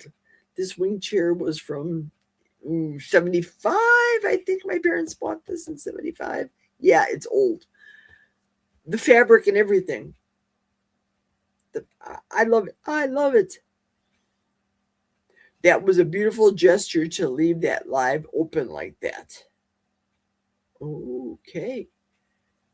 Terry girl, I always like to portray poor Peter to be Mitch's nemesis. I think, and this is just my thoughts as a human being, I think a lot of people, I'm carefully watching my words. Oh, shoot, I'll just say it. I think Rick is the next biggest thing in our community. I do. And all of his ways and all of his quirkiness, and things are going to happen big for Rick. And I can't tell you why I feel this way, why I say what I say, but big stuff is coming for that boy. Not a boy, man. Big things are going to happen for Rick. And I feel myself, Mitch may be threatened by Rick. People love Rick. Rick says his opinion. Rick's opinion may not agree with you, me, or the next person, but people really like him. I like him. I enjoy listening to him and watching him. I'm sorry if I can't get to everybody's lives. I really am, but I like you, Rick. Peter and Mitch are oil and water in a way hard to explain, but I think you know what I mean. I do know what you mean. Absolutely. Hey, John's here. Hi, John. John Beatty's here. Yeah, I know, Terry Sue, says Target Prime Rib. It is keto chow, just salty. Right, that's it, John. You're all right. It's just salt with a capital T. Peter makes Mitch think about stuff Mitch doesn't want to think about. Good stuff. In boot camp, if our sergeant got it wrong, he would shout, "My mistake, your fault." Good one. Cherry Girl, for a while, Peter was like Mitch's little brother that Mitch would not seem to shake. Peter is a fun target for me. I wouldn't worry. He doesn't always say hello to me either, Jerry. Oh, really? I didn't notice that, Thomas. I did not. Now I'm going to pay attention to those things. Mitch totally likes women in their place. Aha. We girls coddled him. He still has some coddlers, but I'm not into it anymore. Boom. Ba-boom. So good. So good. I have to readjust myself. Cross my other leg again. Okay, next. I'm coddled out in my own house. LOL. Good point. Facts there, sister. I canceled, Dia said, my membership to Mitch when he revealed how much he hates the Lord. Listen, that's when I started. I didn't start. I started, and then he opened his mouth about God. And I thought that too. I thought, what am I doing? And then I thought, oh, poor old guy. He reminds me of my mother's godfather, Uncle Stanley. He reminds me of a lot of the Jewish old men in my life. I felt sorry for him. And then he would be, for lack of a better word, begging for coffee or whatever. And Terry is 100% spot on here. Same, DS. He's not into the message, so no sense in it. Dust off the feet and move on. True. Sharon says, I feel it too, Jerry. Yep. What I don't get is how Rick, Aaron, Amy, Julia, Thomas, you, and Barbara aren't all viral yet. I know. I don't get it either. Well, let me finish the comment here. It'll happen. Just remember where you came from. No, absolutely. I was thinking about that today. God placed that on my heart. The same thing. Like I thought about Rick when I was in prayer, and then Rick. Sometimes people pop up. You internet people pop up in my prayers, or I'm thinking about you as I'm driving, or what have you. And then I'm working, and then people pop up in me in prayer, and then I think, what's the reason why I have to pray for this person right now? God placed them on my heart for a reason, and then I pray for them for a few moments, and I feel good. I don't know if it means anything. I don't know if it means they're in need of something. Are they crying? Are they sad? Are they in danger?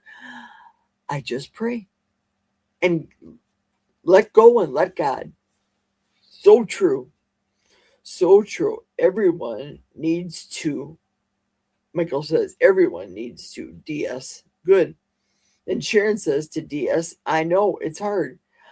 I tried to share with him over a year ago gently, but he was insulting my Lord. Ugh. LOL, Uncle Stanley, too cute. I know.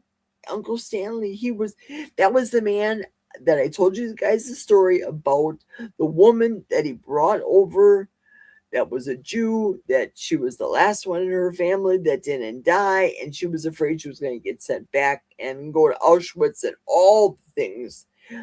And Uncle Stanley couldn't marry her. That's why he kept her in that basement whenever stuff would happen. I see, and I can't envision what would have happened back in Milwaukee other than, see, Uncle Stanley was my mother's father's brother.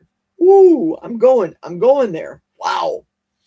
And my mother's father had the bar and the bootlegging and the relationship with the Chicago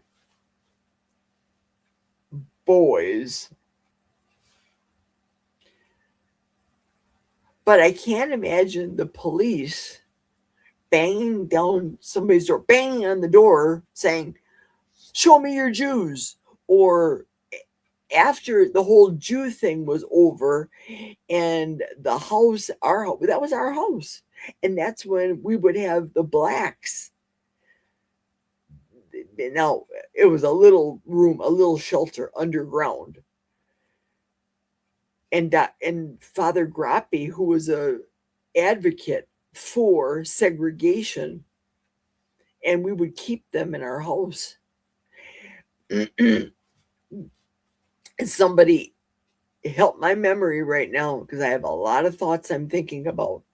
Did I ever tell you the story about my son's nanny and how I got to get my son's nanny, be my son's nanny?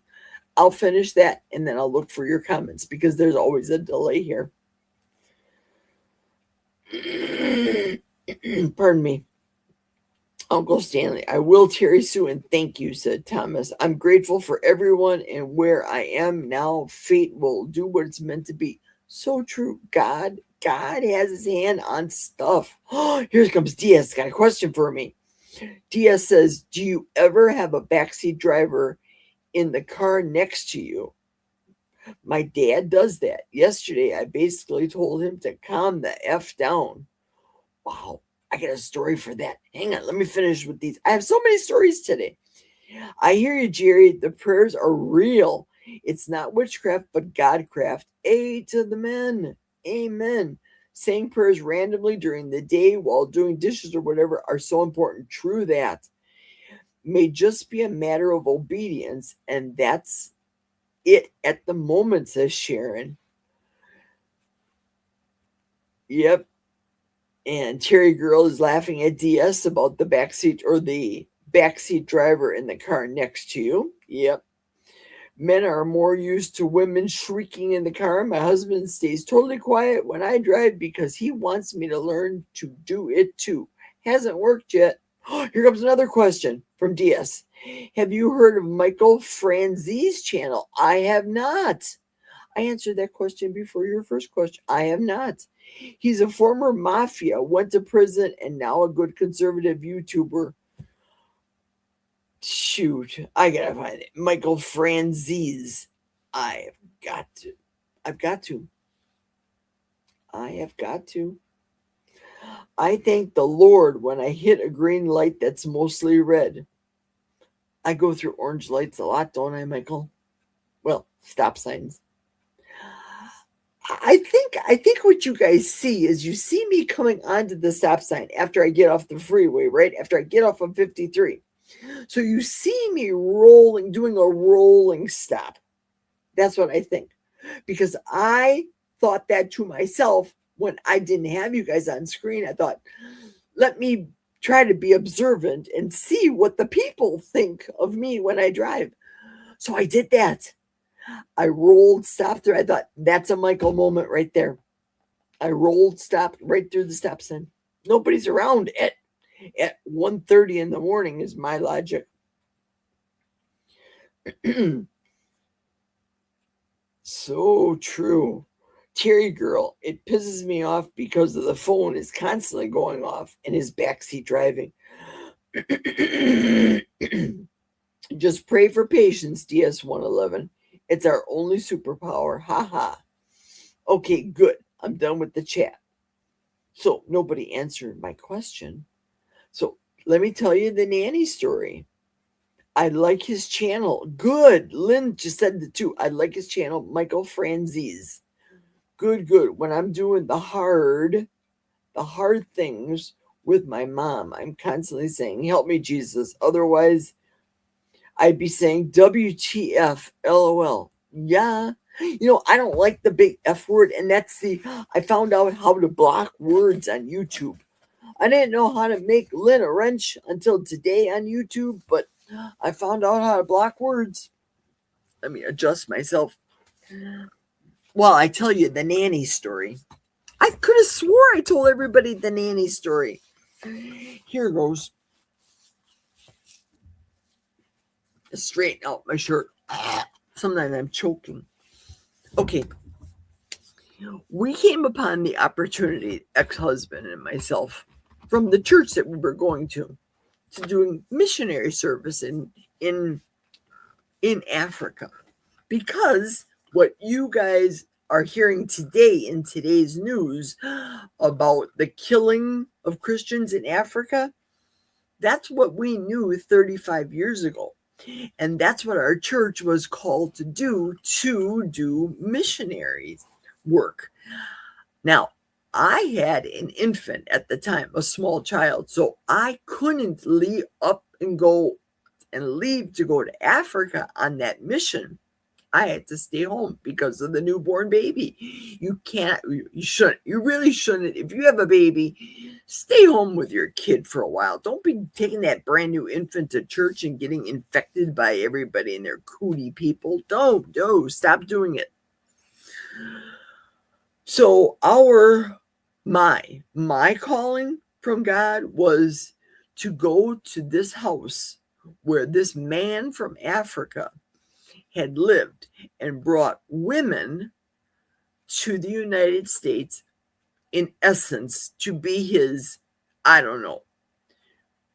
slave. The people from Africa now, sidebar note, I do not say this. The people from Africa use the N word in their vernacular, and it's acceptable. African people will state to you that they are not black. They are dark skinned. Their color of their skin is darker than me and my fake and bake skin. They call American people with dark skin the N word as a lazy term. They say that they're lazy. I too think of people as not using an N word. Lazy people, trailer trash, white trash. They look like me. We have the same skin color, and they're nasty, dirty, nasty, disgusting, trashy people. The women are hoes, Like the hoe that you use for your garden, right? Your garden. So the mission was at church to get somebody over to this man's house, this African man's house, where he was holding two sisters hostage. You could say it was like Uncle Stanley holding that Jewish woman in the basement, right? Same thing, but completely different. Uncle Stanley loved that Jewish woman. This African man just wanted these two women there to be his slave in all aspects. All aspects. So we had the ambulance business, handicapped and elderly business. We had vehicles. It was a mission when this man went off to his job. We went to his house, got the two sisters, had most of our employees that day go to the house with us in all the different vans and the ambulances, just in case we had an ambulance call or a medical examiner call, but we wanted to be incognito. We put the girls in the ambulance. There's no windows in the ambulance. Hauled them to my house at the time. And then the guys got all the furnishings or their clothes or whatever the ladies had already packed up incognito in boxes and bags that this guy, his name was Christopher. We called him Chris from Africa. That he didn't have a clue what was going on. So the next day, apparently, we found out because we handsomely paid the two neighbors on opposite sides of Chris to zip it. We gave them $500 apiece to report back to us what happened to Chris. Well, Chris went freaking off the wall ballistic. He took their papers, the words are hard for me today. Yeah. He took their papers, their green cards, and did not allow them any freedom. They could never go back to Africa. Passports, that's the word. They could never go back to Africa to visit their family. They were always limited time on the phone because at the time, well, we were charged long distance telephone calls in the late 80s.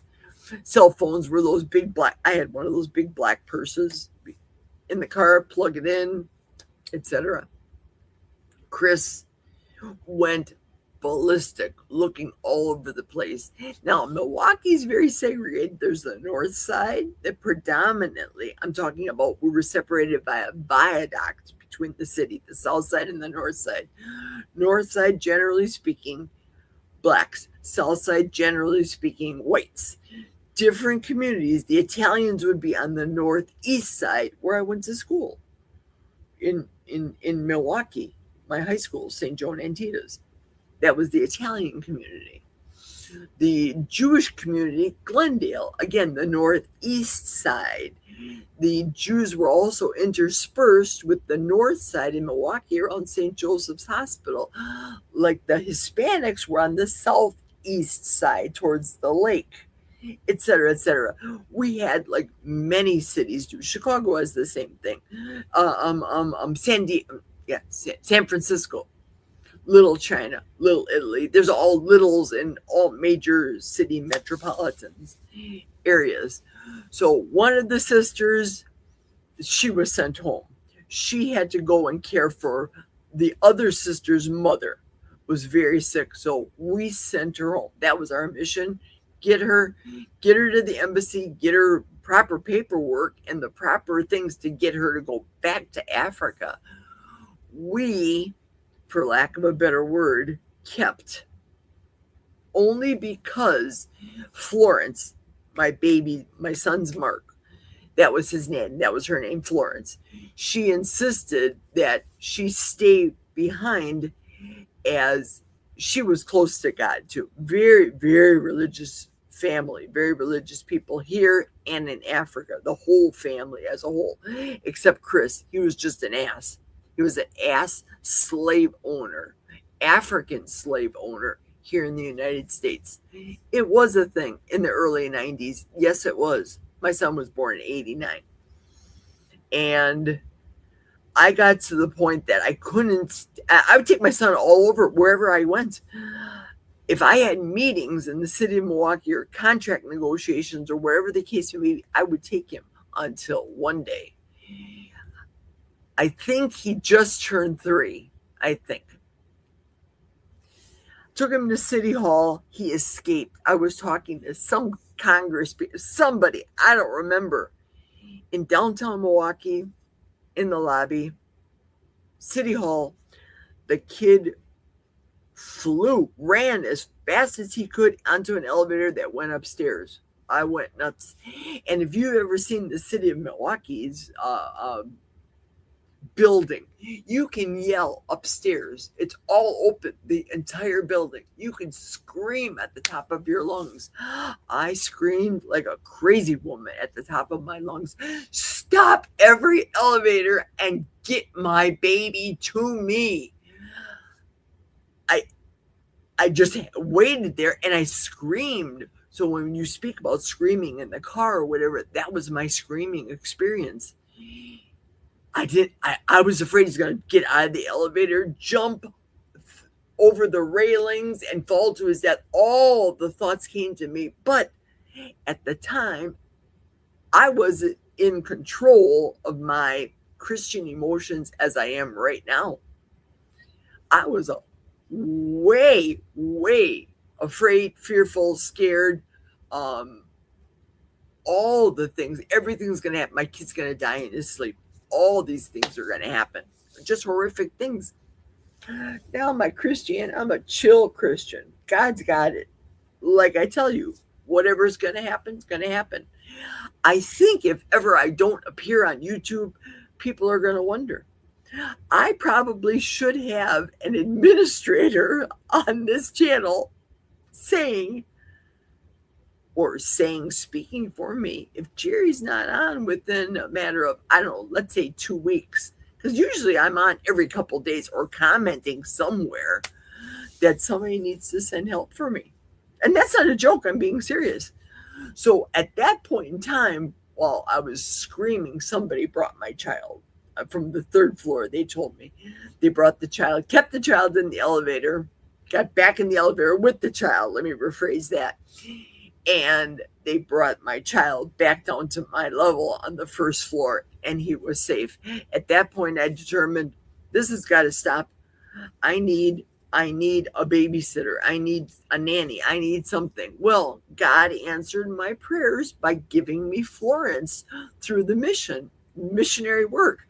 I got her away from the nanny, as my nanny, away from crazy Chris, the African slave owner idiot jerk that he was, to come and live with me. He didn't have a clue because we lived on the deep south side of Milwaukee, right before Racine County. That wasn't anywhere where he hung out. He just didn't know. She didn't know. Did I keep her hostage and do all the...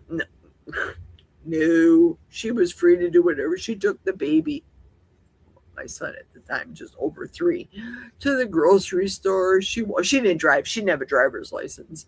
We allowed her to use the telephone to communicate with her family. She didn't abuse the privilege because she knew how expensive it was. But she was allowed to make phone calls whenever she wanted to. She chose once a week to call over to Africa. They communicated back and forth. She sent money. And yes, I did give her a payment. I paid the woman.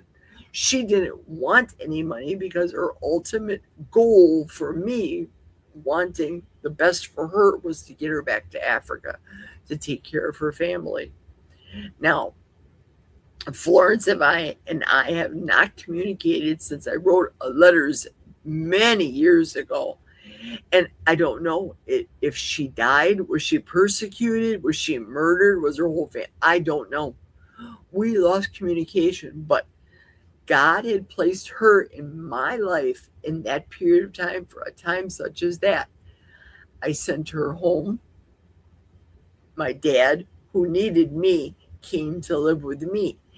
Everything worked for everything, for his glory, not my own. So as one door closed, another door always opened. Then the window closed, and then this door opened again. All these different things in my life that I recall. I have so many stories to say that some people say, you should write a book. No, I'm not into that. I'm into talking. I don't want to write anything. I don't know how to spell. I can't even speak proper English, says Sharon. Funny, not funny, but true. So that was my story with my African nanny that I had for my son. Yeah, she was a lovely, lovely woman. We don't have many pictures. I got rid of a lot of my fat pictures, but I have got to look up some of my pictures and show you guys happy memories. Some I'll probably cry and shed a tear over. I'm sure I will. Let's see what the chat's saying. Hey, Jason's here, I see. Okay, we ended up with Lynn saying, I like his channel with Michael Franzese. Good, I have to do that. When I'm doing the hard things with my mom, constantly saying, there we go. Tell it again, Jerry. Terry Sue, caregiving is incredibly difficult. I ask for Jesus' help constantly with my husband. Oh, listen, Sharon, I think of you as I think, just merely think about bitching about my husband. I am thinking of Sharon, and I'm thinking of the steadfast, that word. And I go, I'm bitching. She lost her husband. She probably wishes he was back. And I'm bitching about mine because of shoveling or lack thereof. The fact that my man can't get off his ass for 10 minutes and unplug a battery, I have to ask a perfect stranger, Rick, how to talk me through it. But he won't do it. Then I go, Jerry, you just better be grateful. And then I think, his daughters, girls, you better be grateful you got somebody to take care of your daddy. Shit rolls downhill. Oof. Woo. We went deep today, folks. Wow. It's 2:30. Whoo. I don't need a shrink and a couch. I got YouTube and you friends. I have you guys. I have everybody. Wow. Terry says to Sharon, I'm doing things now that I thought I wouldn't do. I used to think I'd put her in the home when she got how she is now. I know. And I thought that with my mother too. I thought, nope, none of these sisters of mine, and my brother certainly wasn't going to take care of her, is going to take care of her. I was lucky to have the business. So me and the ex-husband had the business. I could afford the time away from the business. I could do things when I wasn't caring for her, similar to Sharon, how she did with her husband, and Terry Sue, how she's doing it with her mom. I could do the payroll and talk to people and do contracts and negotiations over the phone, straightening out customers' problems, clients' issues, taking care of the VA stuff. I can do all those things. And if my mother fell out of bed, I also was comforted by the fact that I was there. I could take care of her.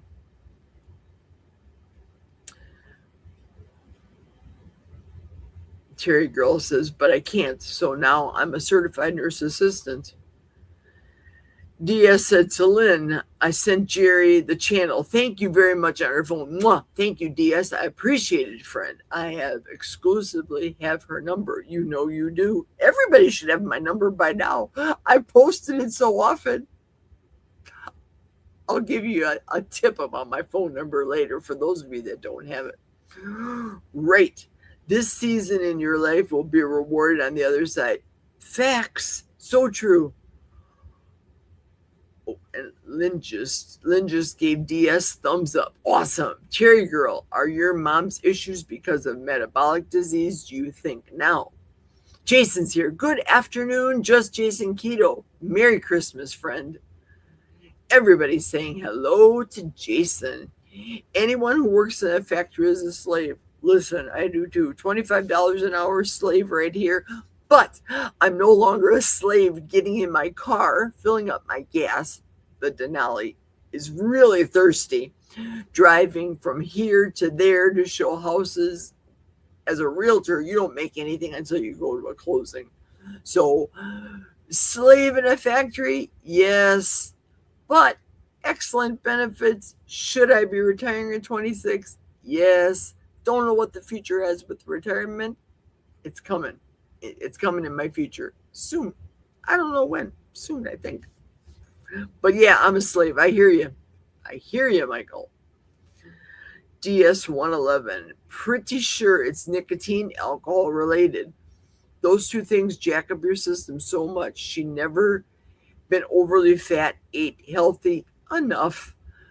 Substance abuse is the worst thing, I think. Facts, true that. You should, even more so than Facebook, where you need a legacy contact. I wonder what is available like that. I know. Can you see, Jack, if I met my demise, if I'm going to heaven, you think he'd get on YouTube and say, Jerry died? I bet you he would do it on Facebook. I bet you he would. Because last year for his birthday in September, he got on Facebook and typed, the worst birthday ever. Woe was me. Oh, I had a terrible birthday. But that was the same guy that years ago would tell me that birthdays don't mean anything to him. Don't make a big deal of me for a birthday. Well, if you were an ass on May 5th, 5 days after my surgery, telling me to get a hotel, not putting on my blood clot socks, maybe, just maybe, things would have been a little bit different. Am I holding grudges? Probably. Should I let it go? Probably. Am I ready to? No, not yet. No, ain't gonna happen. The hair is still in the ass, and I can't pull it out with a tweezer. Just saying. So, Sharon, girl, I probably do need that. Dia says, Cherry Girl, got it. My dad, 87, has liver disease to some extent because of so much recreational drinking. Yeah, back in the day, facts. Jerry is more of a personality than a writer, it sounds like. Yes, I am. Did I tell you guys that I played Edith Ann all 4 years in my high school talent contest?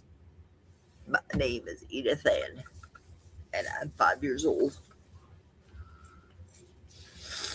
And my mama made me toast for breakfast.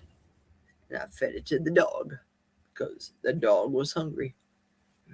And I didn't want it. I had a black and white dress with a Peter Pan collar.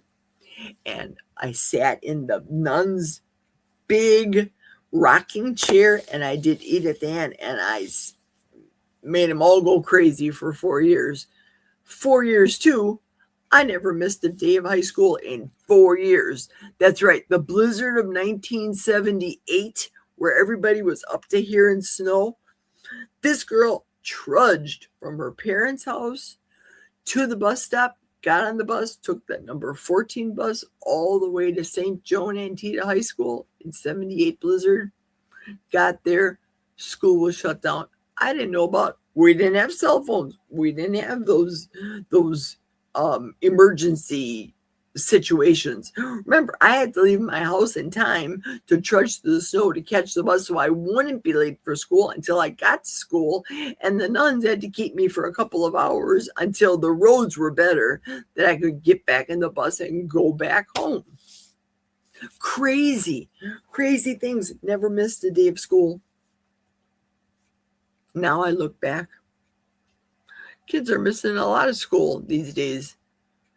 They shut the school down because, oh, we have untimely 3 inches of snow on the ground. What are we going to do? These are the same schools that have kitty litter boxes in their bathrooms because the children think they're cats and they're animals. They think they're furries. I speak the truth. Look it up on the internet. The internet is big. It's disgusting. Yes, indeed. Sandy's still with us. Excellent. I'm so glad you're with us, Sandy. Where did I end up? Oh, yes, I ended up with DS. DS. Matt was an incredibly thoughtful man. I get it. I don't know who Matt is. Was that YouTuber that just recently died? I think that was his first name. Apparently, I didn't watch his channel. DS, send me that private message to who Matt was in his channel name, please, because my ignorance, everything's carnivore related and keto related. Sorry. None of us really want to walk in the other's shoes. Right. I'm back. Had a nap. Oh, good. I'm glad you had a nap, Sandy. Good. I have to have a sip of coffee to celebrate your nap. I had to take a nap after waking up and listening to Rick. I took a nap while listening to Rick.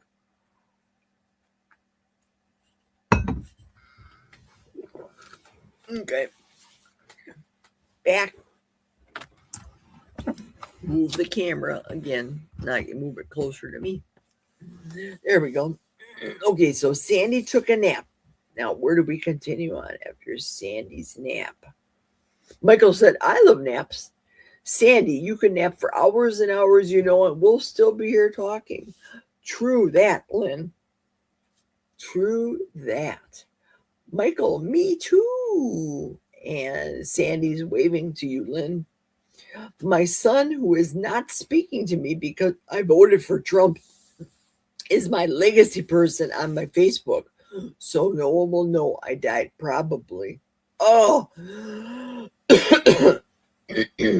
Thank you. Thanks, DS. My Edith ad is funny. It was funnier back in the day when I actually had material. I could probably do some excellent material now in the ketogenic state that I'm in right now. It would be hysterical.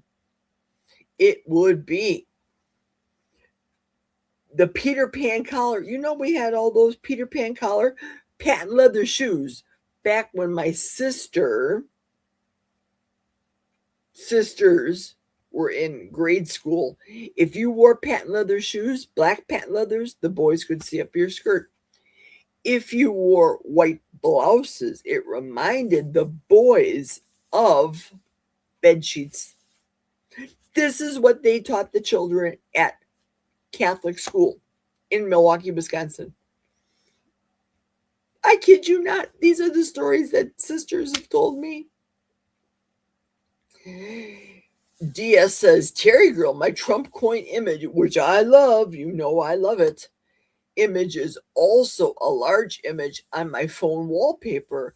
I joke that I like to flash it at family parties, and that is why I do not get invited anymore.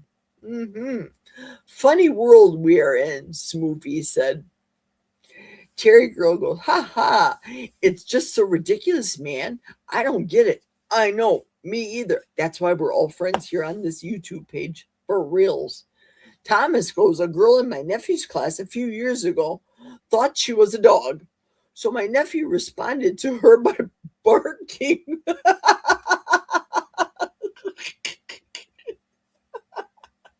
So my nephew responded to her by barking. So me and my brother-in-law asked him, how does he know he didn't ask her out? So true. Michael's asking, does anybody else here need some hours? LOL, Thomas, says Terry Girl. Thomas, you are live at 4, correct?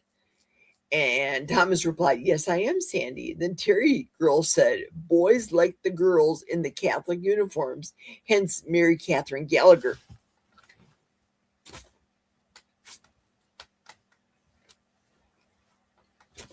We had those girls in our school. They smelled bad. I hope you guys are all laughing at me. They stunk in real life. I know. Listen, I know we were close to Lake Michigan, but I was in a school. I was in a high school, and we felt like we were down at the Lake Michigan. If you know, you know. I'm watching you. I'm watching you. Crossing my legs again. Cherry Girl's so funny. The whole armpit thing just kicked my ass when I saw that episode. So funny. It's true. So hysterical with these girls. Man, I have never gone to my high school reunion. I was pregnant at the 10-year reunion. I was pregnant with my son. And I thought, well, I can't go. You know, they're going to think, look at this old lady. She's had a kid late in life. Little did they know I was a one and done mama. One kid, I was done. I didn't need any more kids. I was busy. This sounds so bad. It's not that I didn't want him, and being Catholic, being raised Catholic and not being pro-abortion. I'm not for abortion at all. I know people have their rights and they're given rights and freedoms by God. I get it. We're all going to be judged for everything when we get to heaven. But some people, women use birth control, abortion as a means of birth control. Shoot, they're crazy. That ain't right. I could say so many things here that the family would never speak to me again if they're on this video. They would never talk to me if they knew what I'm thinking, that I probably choosing not to say it right now. Because I got words. And I am a life experience person. Oh, we were talking about yelling in a car. I got to talk about this. Because the day that we were driving to go to see the girls for, I think it was Christmas, could have been Thanksgiving, holiday down in Kenosha, the youngest was going to buy my vehicle. That it was getting hard for me to get up and down out of a car. That's why I got the truck, the Denali, easier. It's tall. I'm tall. It's easier to get in and out. And we took that and we trailered that with Jack's truck down to Kenosha. Well, we hit that patch right by where I lost the brakes 2 weeks ago in my car, or in the Denali, that same spot. That place is that's some scary stuff right there. They have those huge evergreen trees and it never gets the sun, and they never salt or sand that area. It's always slick and slippery. So many accidents, a couple of deaths, might I add, too, over there. Well, Jack says when he hit the brakes and that trailer and the car came all around and we spun all over the place, I was saying, and I'm going to use what I believe was the exact tone that I used. As a passenger, I didn't have my seatbelt on that date. I'm saying as a passenger, and Jack's doing all the things. Remember, he was a professional driver driving millions of miles as a truck driver, doing everything to get out of the spin. He says he was never in an accident. This was Jack's first accident, and that was a couple of years ago. I'm in the passenger seat, side driver, not backseat driver, side seat driver, with the dog in the back, praying, Heavenly Father, in Jesus' name, Lord God, please spare our lives, Heavenly Father. Please give Jack the control of the vehicle. Please, saying all the things, speaking in English, not in tongues. Sometimes tongues just come upon me and I don't even know when it's going to happen. I'm not one of those people, but the Holy Spirit leads me in prayer. And the Holy Spirit was leading me to prayer, not a rote prayer, not Our Father who art in heaven, hallowed be thy name. No, none of that.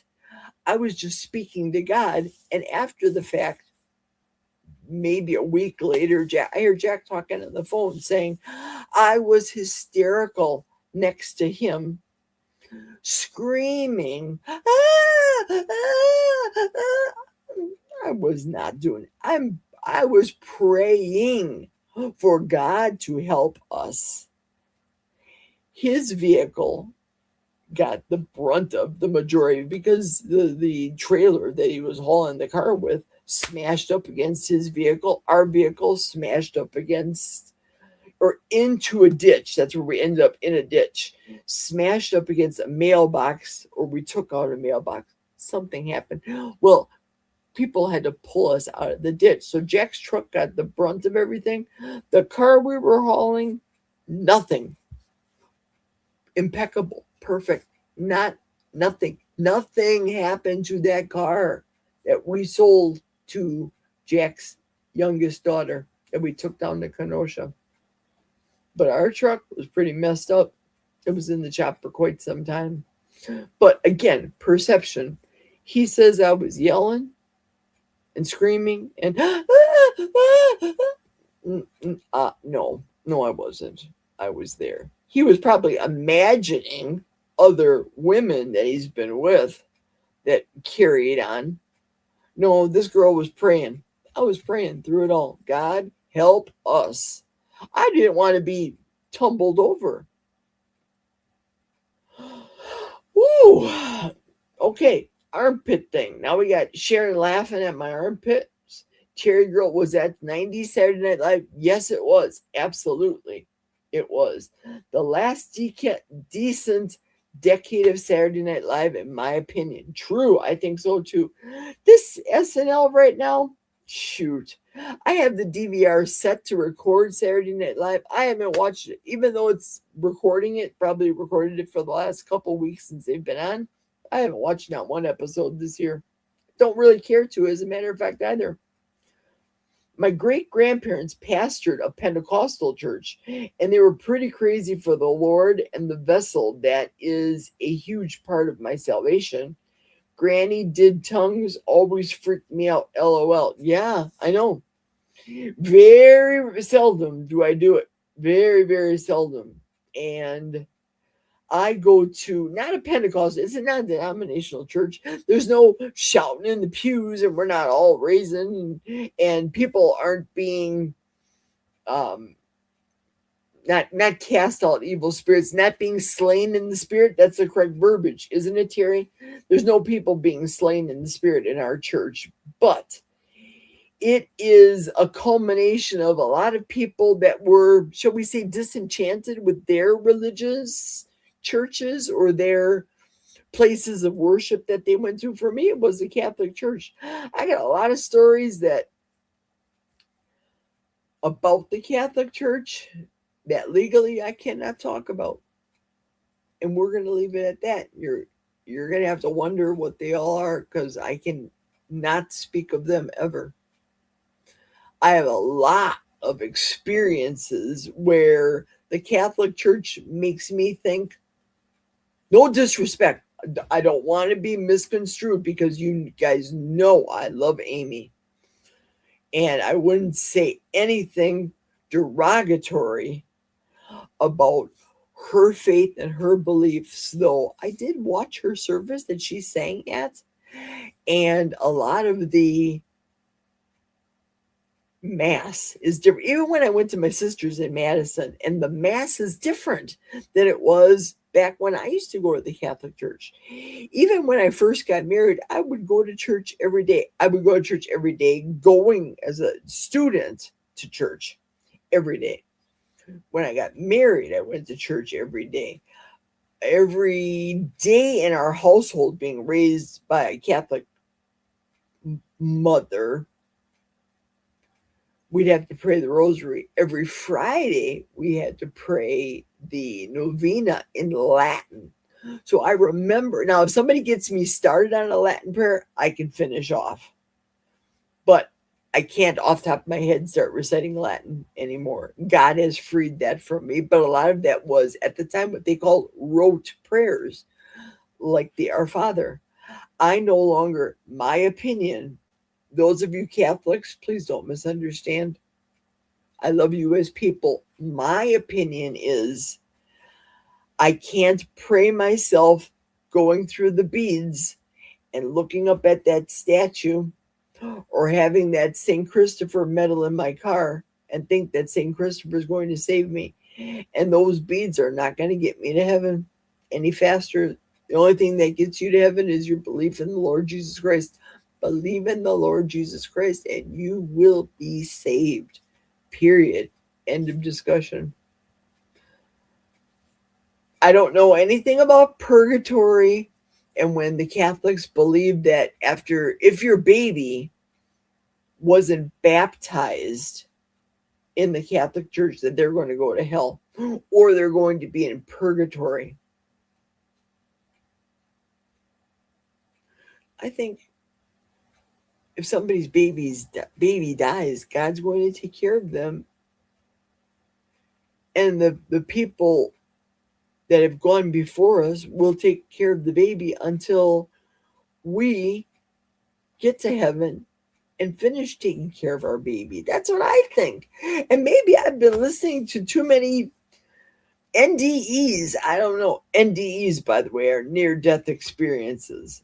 I have to always say that because I didn't know what Michael used to say. Good to see you, GTSY. Yeah, near-death experiences. Let's see what we're talking about now. Yeah, tongues. I saw how calm, cool, and collected you were live on your video when you lost your brakes. I can't imagine getting that hysterical. Right. And that was me by myself. So when my husband tells me I got hysterical as a passenger driving with him, no. And I got the video to prove it, and Lynn watched it because she's my guardian angel here on this YouTube. Lynn, you don't need a wrench. You need an angel symbol.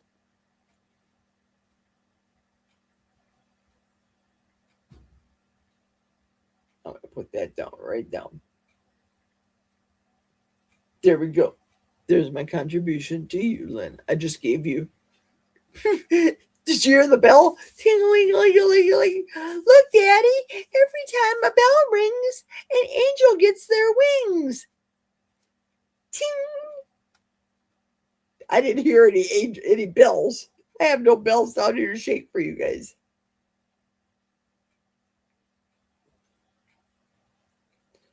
Michael, you got another sandwich.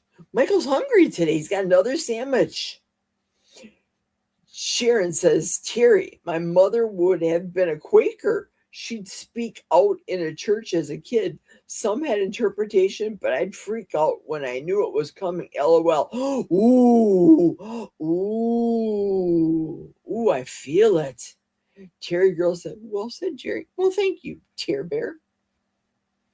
Want to bring kilts into the conversation? Maybe not, but I wish he wouldn't evangelize for the myth. Yes. What is going to happen when I am on Kilt's show on January 12th? God better give me the words. Oh, Lord have mercy. Give me the words, dear God. Y'all are going to have to be praying big time because I'm going to go on Kilt's the day after the 40-day fast is over. Was this planned by me intentionally? No, it was all God planned to be the day after because January 11th, my mother's birthday falls on a Sunday this year when I'm going live and making oopsie cake for everybody live. Yay. And ice cream. I think I'll have oopsie cake and ice cream live. Yes, I will because it's my mama's birthday. And the dogs need ice cream too because I won't be putting any sugar in it. So there you go. Do you think I should give Jack some of the plain ice cream? Because if I put the keto caramel and the keto hot fudge, he doesn't know it's sugar free. Even if I put it on his sugar and ice cream, why am I whispering? I don't know. Can you hear me? Ugh. Okay, so I just gave Lynn her angel halo. Yes. Yeah, Lord help me come January 12th. I don't know. Rituals are not necessary. That's what religion is rather than the relationship. But hey, it's all so hard to talk about. God is real because of the power that freaks people out so much. Yeah. Yes. I have to go to prepare. See you later. Bye, Thomas. See you later. Ooh, is it time for Thomas now? Is it almost Thomas time? Lynn saying, bye, Thomas. I never could understand speaking tongues. God never confuses his people. Yeah, they say you shouldn't be speaking tongues unless you have an interpreter, just like Sharon said. But I don't know why I speak it when I pray. It just comes, and there's no interpreter to speak for me. Explain that one. Where does that come from? I don't know. I don't know, Sharon. That's why I won't. But you are much more dynamic and quick on your feet. Oh. I'm gonna have the faith. Lord, I need the faith. Okay, so it is now 3:00 Central Time, and Thomas is going to prepare. So, with all due respect, prayer language and in a group of people are very different. And I just see Booby Goats has a notification pop up on my phone right now. It popped up. It doesn't pop up on StreamYard, but it pops up here on my phone that Booby Goat says something going on. So I'm sure Thomas's will do the same as well. Everyone should understand when God speaks. Absolutely true, Michael. True, 100% that. And everybody comes to God differently. We do. Hello, Jerry and everyone. Mason. Hello, Mason. Hello, hello, hello. So right now we have 13 people that are here on right now. I'm going to ask everybody, please, if they have an opinion, I would like you to share the opinion with me. Truly, I do want to respect Thomas and the live that he has probably going on right now. I posted the link right now to my channel. I know Alicia just came on, so I don't want it to be construed as me being rude. I want to respect Thomas. Does everybody want to go right now to Thomas at this point in time? And would you like me to come on tomorrow afternoon and continue again? I didn't want Alicia to think we're leaving because of her. Okay, so no, you mean no go to Thomas, or I didn't get notifications. Oh, you did not get the notifications.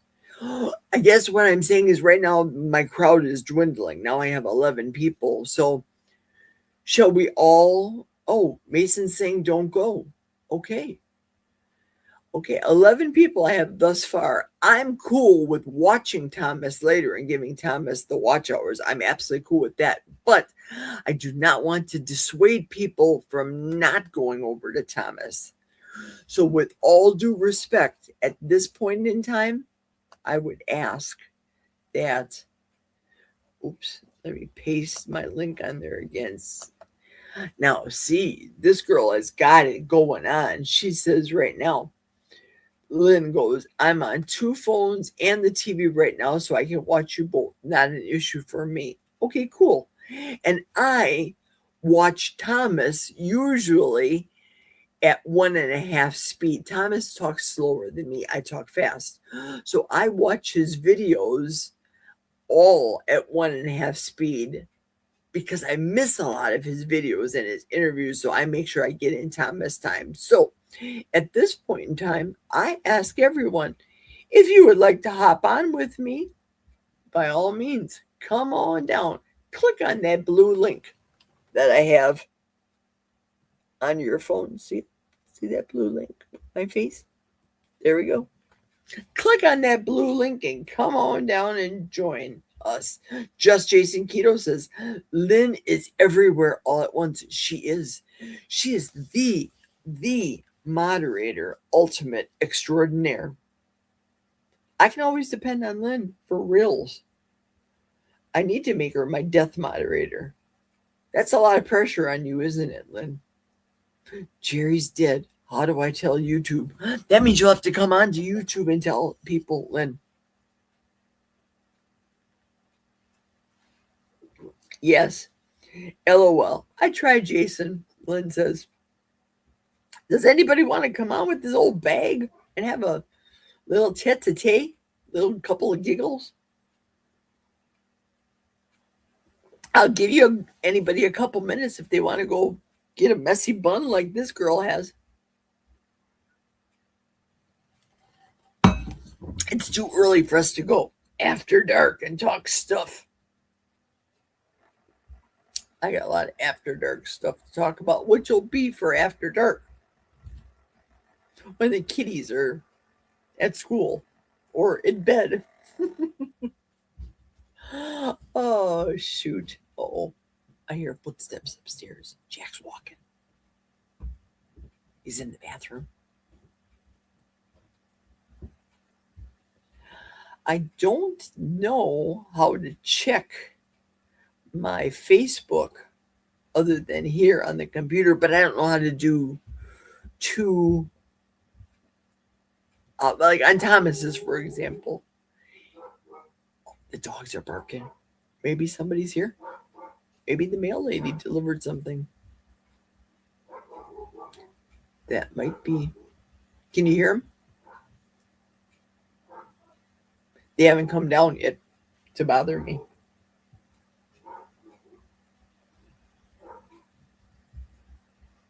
Yeah, maybe that's the case. Maybe the delivery person's here. I didn't order anything to be delivered, so might be a late package.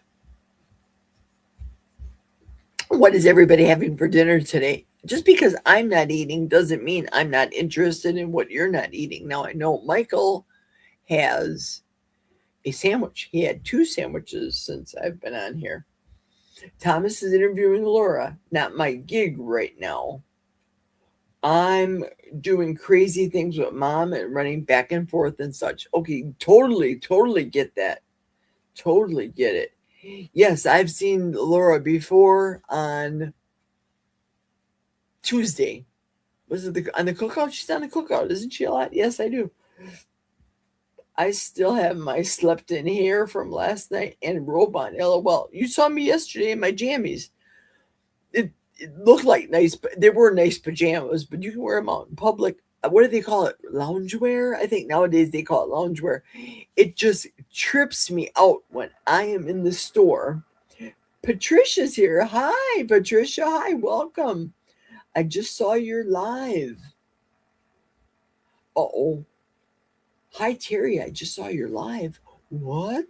Was that the video we saw yesterday with Terry and the husband doing dishes? I'm playing, Thomas. Good. On his second screen, so he gets credit, but it's muted. Interesting. I have just sat down with a plate of 3 tins of heated tiny fishes, mackerel and sardines, and butter and hot sauce. Oh, man. That sounds delicious. I love that concoction. So good. Oh, Sharon, I love you. I love even your food is the same as me. Wow, amazing. I don't ever worry about other channels' live streams. See, now you are words of wisdom as well, Jason, because you are a whole part of the big tribe that takes care of us little people. And I look forward to your words of wisdom on the YouTube. Kevin's obviously Michael. He's my guru. Michael started out with me because I got on YouTube, Kevin's channel, the YouTube channel. I got on and did a swap. What did they call it, Jason? When you do channel swap channels. That's how I started with Michael. I looked at his videos or listened to many of them because the looking part of watching Emily eat at the beginning kind of made me feel like I don't want to hear all that smacking, but I'm used to her now, her eating and seeing all the other wildlife coming. Now, you could tell he does editing where I don't. I'm a big liver. I do the lives for the hours that I use. I'll probably stop at 4, mainly because it's not good for my body to sit this long.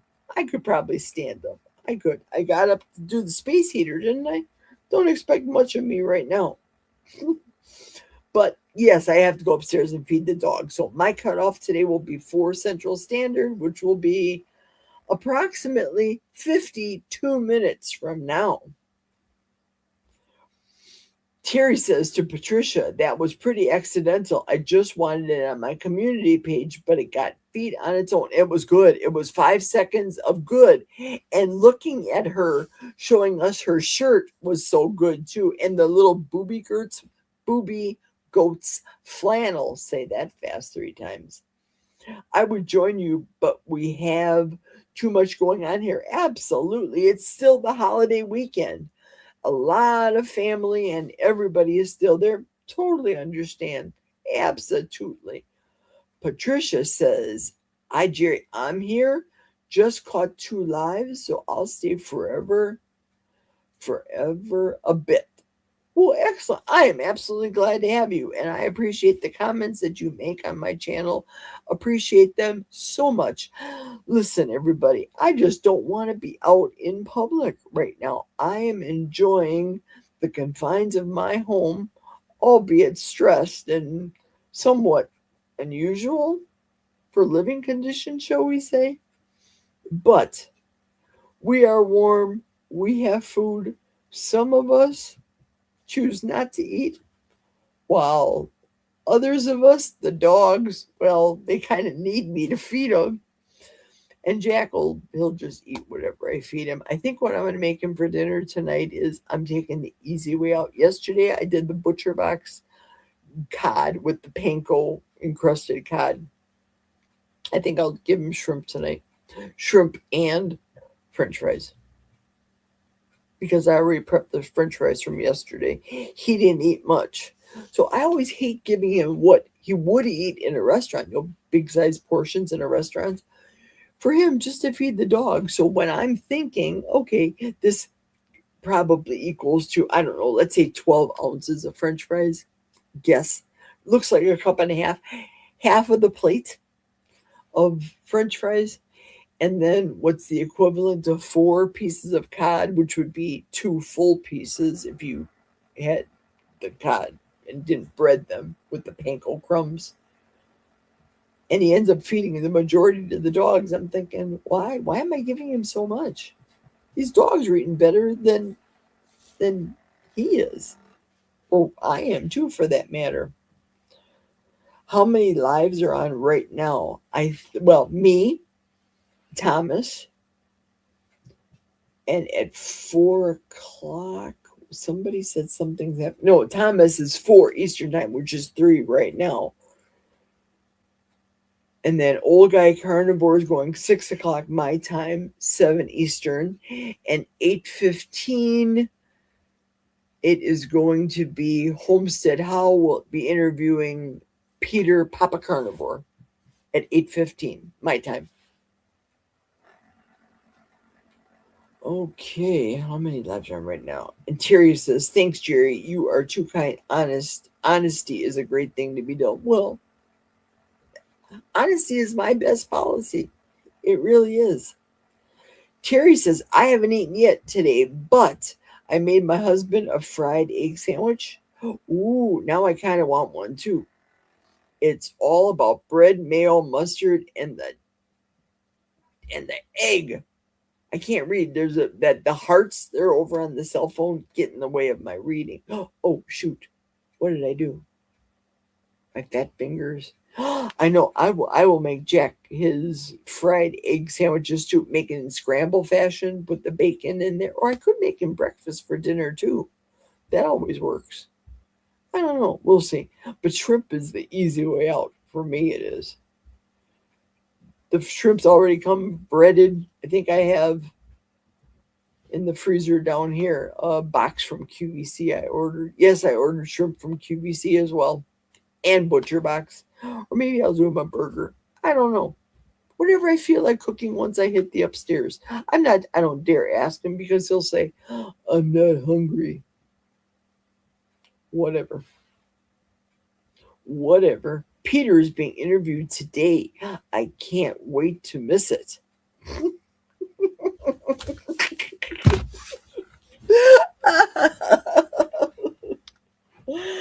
Oh, Peter. Now, I told you guys about Uncle Stanley, that I think Old Guy Carnivore reminds me of my mother's Uncle Stanley, which would be my great Uncle Stanley. Peter reminds me of my Uncle Richie. Yeah, my Uncle Richie. He was the oldest of the boys of my mother's siblings. And my mother would tell me stories about my mother scrubbing the floor on her hands and knees. They did that back in the day. Cleanliness was next to godliness, and cleanliness was everything. And my mother had 8 kids in her family. Yeah, right. And she was scrubbing the floor, and Uncle Richie, her brother, had kicked her in her kidneys because she didn't move out of the way because he wanted to walk past her. And he was a total DICK to her. He was just flat out mean.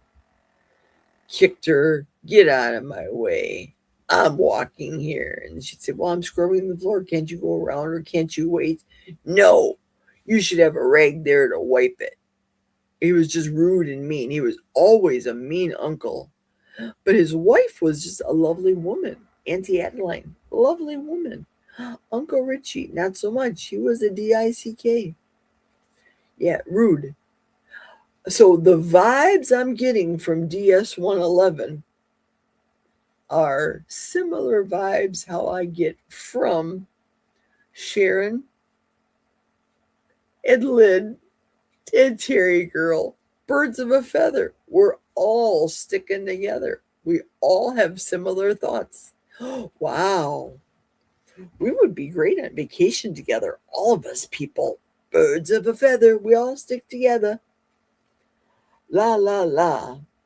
Okay, football starts in 10 minutes, so I need to go watch it with the husband. There you go, football. Who's playing?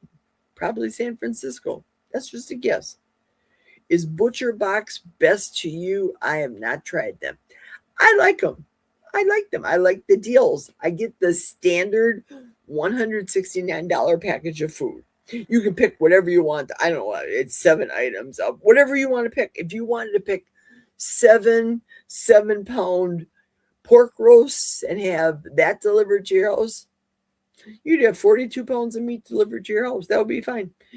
But you can pick a 7-pound pork roast, a 6-pack of grass-fed beef burgers, 2 rib steaks, a culmination of different, a pound of shrimp in with that. You can mix and match whatever you want to. Now, what I ordered Rick was different. It was a different service only because I didn't want to screw up my service with my Butcher Box. So I ordered Rick from a different meat service. And he did the bacon, he did a live or a short on the bacon, and he liked that. So that's good. He didn't make his way through the other meat yet. So we'll have to watch for many of those videos with Rick. Terry said she used to. Here we go. We forgot DS. Peter makes me laugh because he is ambitious. I used to get Butcher Box. Most of their meats are so small. Yeah, I know. That is a true statement. So what I do is when they have their deals that you can get, for example, I'm going off the top of my head. Let's say a normal 6-pack of burgers is $12. Well, they'll have a deal where you can get the 6-pack of burgers for $6 and no limit. You can fill up your freezer full of the burgers. Now, the problem is for me, what I order and what freezer space is available by the time it hits my porch. Because there has been one time that I over-ordered, but I'll tell you what, that's when God came into play.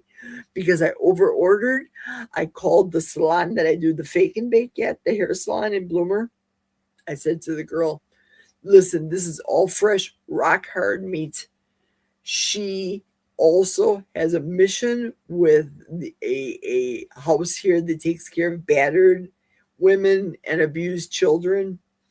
a house that we used to have similar in Milwaukee. Same thing, but completely different cities.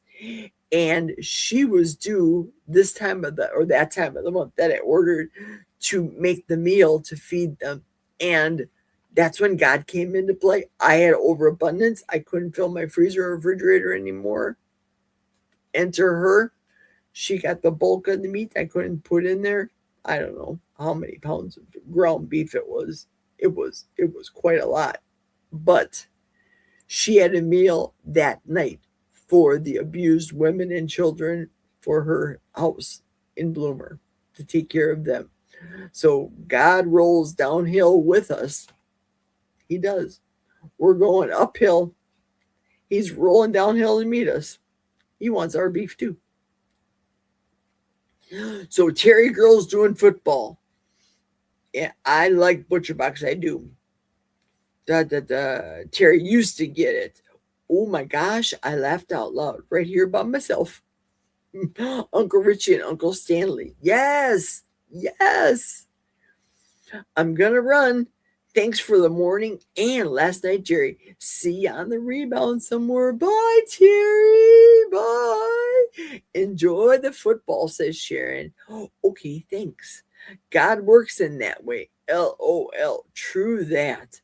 I love that story, says Lynn. I have so many stories. I just do. It's a matter of when do I tell these stories because I have so much to say. And then I wonder, like, the last time, or was it the first time? Yes, the first time I noticed that some of the people talking in the chat when I wasn't audible were very upset. And I haven't seen them yet on my chats ever since that moment. I don't know. Was it my fault? Yeah. I probably should do sound checks on my garage pad or inside my house, do a sound check, do a live check. I think what I'm going to do, I believe I'm going to do this is I'll do Jerry's Nooner every day and do it from 12 until 1 because at 1 o'clock I must hit the road. Now, if the weather's going to be bad, I won't be able to do it. But come January 5th, I think that's when we go into the new hours at work. That's when our hours change from 2 o'clock. We have to start and stay until 10, as opposed to 1 o'clock and stay until 9. Now, if we want to work overtime, then we'll be there till 11 because they're only giving us midnight. Yeah, midnight. They're giving us 2 hours if we want to get overtime. So 2 times 4 hours, because I don't think people are going to be staying on Saturday. So we'll be able to have 8 hours of overtime as opposed to remember when I used to work from 1 until 1, that's 4 hours every night. 4, 8, 10, 12 hours of overtime. My check was seriously good, very good. $1,200. I will take that money. And that's take home and pay a whole lot of bills. But yeah, could I probably stay till midnight every night? Yeah, sure. It's only 8 hours, but still, I'll take 8 hours. And remember what Trumpy said, tax-free overtime. We'll see that at the end of the year, after our taxes. I get it. I get all that stuff. That's why I am not in control of the taxes. And we have an accountant to do those things, not me. No, I needed a real estate calculator in real estate. Oh, people were upset for real when you had no sound. They really were, Lynn. They for really were. Good grief. We made the best of it all in the chat. Well, most of us, it was fine. I know. You guys were carrying on amongst yourselves, laughing at me at my expense, but that was funny. As I'm reading it, I was laughing. And then I'm reading more and more going, oh. And I know that you guys saw the look on my face as I was reading, because then I'm realizing I was not audible the whole time. Kind of like the look I had when I didn't have breaks, right? Oh, maybe I had more of the look of embarrassment on my face, or maybe I was more PO'd then. But rookie mistake. Michael would tell me, Jerry, that was a rookie mistake you did. Oh, Michael wasn't upset. Good. Well, hallelujah. Good. I'm glad you weren't upset. Thank you very much. It was fine. Thank you. I've worked 84 hours a week many times, said Michael. Yeah, me too. When you own your own business, listen, you know it. That's a fact. Lynn, we were just worried she'd be so upset when she discovered it. No, I was more Jerry's stupid rookie mistake. Dumb rookie mistake. Dumb. Blurry, 80%. Uh-oh. Am I blurry right now? Because remember, I'm using the laptop camera. I see myself here on this camera. This is what I see because I'm reading. Oh, and of course, you guys can't see. That to me looks clear. That looks clear. What I'm seeing here on the laptop, I'm wondering if that's blurry. It was all good, Sharon. And then you did smile, thumbs up. Oh, not today, the day I had no sound. Oh, yeah, I bet. That's why I was blaming the satellite, because I did all the things with my cell phone. By the way, with my cell phone, I was able to, at work, listen to a lot of the pods and listen to the YouTube and to the kilts and all that stuff. And then in the break room, I was able to do I think I did a 20-minute live that day in the break room. So maybe it had to do something with the towers. I don't know. I was also thinking maybe YouTube, and I can't answer this question. You might know this, Michael. Maybe YouTube pulled the plug on me because they were construing it as not safe to do a live video while driving. Maybe, I thought, but I did blame the towers because on my phone, it wasn't on airplane mode. It wasn't on any of those weird settings. My volume was super loud. I just was not audible. Not good, which the husband would like for sure. Hiya, Jerry. Well, look who's here. It's Karen. Merry Christmas, Karen. I'm so glad you made it. Hello. I have a feeling the whole carnivore community is due for a reset today after Peter's interview. Oh boy. Oh boy. This should be good. Yes. We got to communicate later. We'll be chatting later. Got your phone number. Oh, we're talking about phone numbers. For those of you that care. I'm not going to type it in there. I'm just going to verbally articulate it. My phone number, when I owned a business called Lifeline Transport, everything was about the light. You guys have seen the Lifeline. Beep, beep, beep, beep, beep, beep, beep, beep. That's what we had printed on our ambulance. The Lifeline. Beep, beep, beep, beep, beep, beep. Lifeline Ambulance. That was our business name. We had a phone number. I can't remember what the phone number was. 414. Yeah. But at the time in Milwaukee or wherever people lived, they never had the area code. Now it's a thing. So our number was 414. But the last 4 digits of our phone number spelled out life, Life, as in the business name, Lifeline. 414. Shoot, what were the next 3 digits? It'll come to me. But in real estate, I had this number for so long, my phone number. And it was the number that US Cellular gave me. As a matter of fact, if I call any of you right here, right now, today, anybody, it will show up on caller ID as either unavailable, what do they call that verbiage? But not blocked, private. And a lot of people, we all know, I really don't answer the phone unless I know who it is. For example, if I see caller ID and it shows up as Linda, the eldest daughter. I'll pick up the phone. I'll say, "Hello, Linda. We have caller ID in our house." Now, I'll see on the caller ID in our house that it's my nephew Randy calling, for example. I'll say, "Hello, Randy." The husband picks up the phone and just says, "Hello." Same with his brothers. They know we're calling. Now, they know we're calling, or they know we usually call, or they know Jack usually calls, but they don't answer the phone.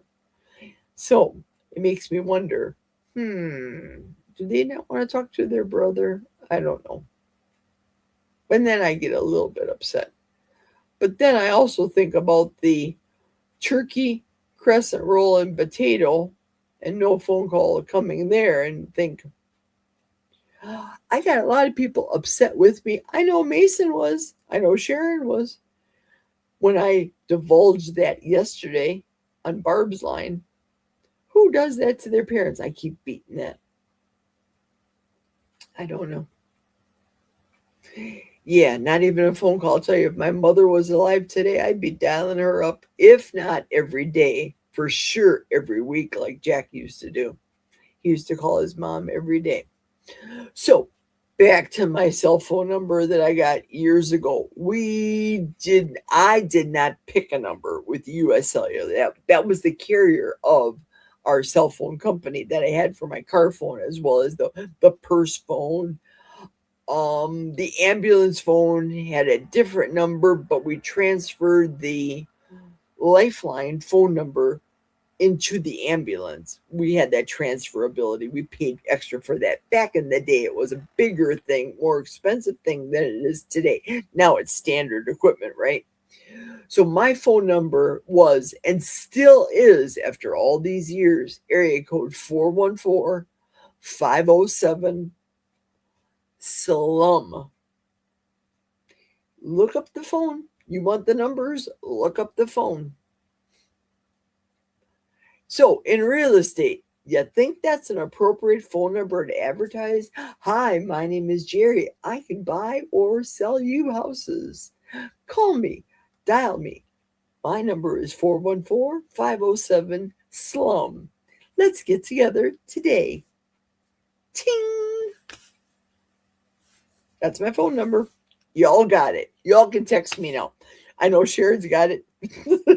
I know Lynn's got it. I know DS has got it. I know Amy's got it. I know a lot of people have my phone number, and I'm not afraid to get it out to the public. You think people are going to call from Switzerland and threaten my life right now? You think they are? Yeah. Okay, let's see. Oh, yeah, Michael's got my number too, because I corresponded with him the last couple days. Oh, this is exciting. Jerry, I just roll with the waves. You. Do your thing, sweetie. Thank you. And I'm so happy to see this. Karen says, low carb spin. We all must watch her. Michael, I'm putting out a very short video tomorrow. Yes. I'm so excited. Can't wait. I don't watch shorts or vertical. I don't think that's what she meant by that, Michael. She meant short as far as time. I haven't read yet, but she's not talking shorts. I do the shorts, and I tried the vertical with the whole noise thing, and that was just a trial and error debacle for me. Let's see what she says here. I don't answer no matter who it is. My voicemail says, send me a text. Well, I like that. And I haven't called you. I just text you. I text you on your number. And I don't give out anybody's number, by the way, either. Once I have it in the machine, I have it in the machine, in the cell phone. That's where it stays forever. Oh, boy. Now, this is making my mouth water right now. I'm eating a big, medium done steak fried in butter and loaded with its own rendered fat. Oh, yum. What is amazing is I, of course, won't feel hungry later and also will not feel like I ate either. Wow, isn't that amazing? But that thought I got from your steak, foods are looking awfully good to me. Not good enough to make me want to eat it, but remember, you guys, I have been dehydrating bacon for a day and a half. It seemed a little bit greasy to me today. So I decided to keep it going until the end of my life. So that's another reason why I have to get off at 4 and go tend to that stuff. Sounds delightful. And Sharon says, Michael, I hide the vertical as soon as I see them. I hide. Oh, like the Dr. Kilts ones. You guys, I don't know. Listen, I don't understand why Kilts. Well, I should say I do understand. He wants to get people that only look at verticals to tune into his channel. I get it. I like you also think the vertical ones are annoying because then you get that little text space. If you just want to see people, maybe you go with the vertical, but no. Like Michael and Sharon, I like the long, the traditional, the standard YouTubes like them. And Mason says, ugh, ha ha ha. Yep, 507 Slum isn't it though? It is hilarious. As a realtor, it's hilarious. But that's my number. You can dial me up. You can text me at that phone number. Facts. And because you put it on there, I appreciate it. Thank you so much. I don't have to type anything now. Yay! And Lynn says, yep, I already bugged you a few times. You don't bug me at all. Not at all. And see, Karen wrote the same thing. I thought it's not a short. She meant short insofar as time, Michael, is concerned. It's not like a Jerry Griggs 4-hour live long video. It's a shorter video than she'll normally put down. If she puts down our video, a short video might be 30 minutes to her, for example. I don't know what it is, but I'm looking forward to seeing it. Yay. You know what time, Karen? I will watch. Oh, Michael said, yes, okay. Yes, I can't wait till she drops it. Sorry, Jerry, I forgot that you are fasting. And here I am talking about steak with butter. No, talk on with your bad self. Just feed me all the thoughts of food. Oh, let's talk about what I'm supposed to be talking about on this live. Duh. Got on the scale today. I lost, I don't know, 0.2 of a pound. So what was I yesterday? I was 207. Today I was 206. So I think I'm going to get to Wonderland by the end of the fast. However, this is not a weight loss thing for me. I do want to have that set as my set point and my benchmark in my gauging my weight on the scale. Now, the clothes that I have, I still own 3XL, 2XLs, even though my body's not a 2XL anymore. Spanx clothing. There are certain Spanx girls, those of you girls that own Spanx clothing, you know they will suck you in. I gave the daughter, I sent her a box. I talked about it yesterday on the live. I sent her a box of okay clothes that were too big for me, but she's tall like me, she's a little bit taller than me. But she says that she's still on the heavy side, so I sent her a lot of the tall, pretty pink. She loves pink. Pretty pink exercise pants and Spanx, etc. And the Spank jeans. Listen, if you have I shouldn't say if you have nothing. You must get on the Spanx website and order yourself pants. I don't care if you're a skinny mini like Lynn, super skinny, or you're a little petite darling like Karen, or if you're somebody in the middle like me. They have sizes and clothes that will make the Lyns and the Karens and the Jerrys all look fine when we look in that mirror. It sucks in the jeans that I gave the daughter, for example. They were, I believe they were 2XL tall, and they were the cuffed up, the kind that people are wearing now. They cuff up their jeans, whatever. Listen, I don't like the ripped blue jeans, the kind that look frayed with all the holes. We, as children, when we saw people that wore those jeans back in the day, we thought they were poor. Now it's a fashion statement. The more ripped and tattered the clothing you buy was deliberately ripped and tattered by the manufacturer in the stores for way overpriced is out there. And these kids think they look good through it. If I would get my big old cellulite leg in some of those holy pants and my fatty varicose vein leg, which is the left now because I had the right ablated, remember, 2 years ago. If I see that vein popping out of one of those holes, I would throw up. I'm not joking. That is disgusting. So, as I said, with all due affection, I say this to you skinny people, you short people, you medium sized people. Get Spanx. Get at least one pair in your life. Try them on.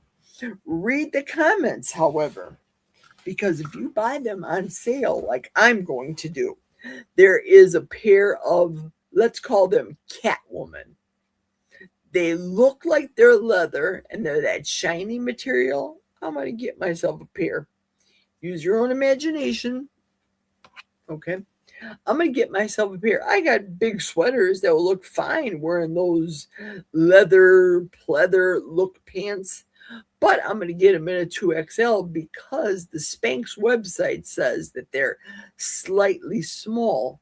If they're slightly small, if it reads slightly small, you go up a size. The truth of the matter is, on the Spanx website, if you buy things that are on sale, generally speaking, you can't return them. So if you don't like them or pick something as so far as a neutral color, it's better to go up.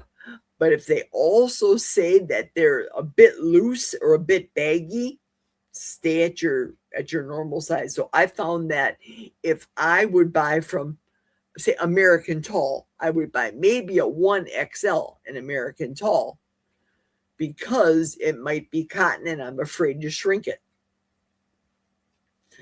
I would buy, if Spanx said that it was slightly large, I would just buy an extra large in that.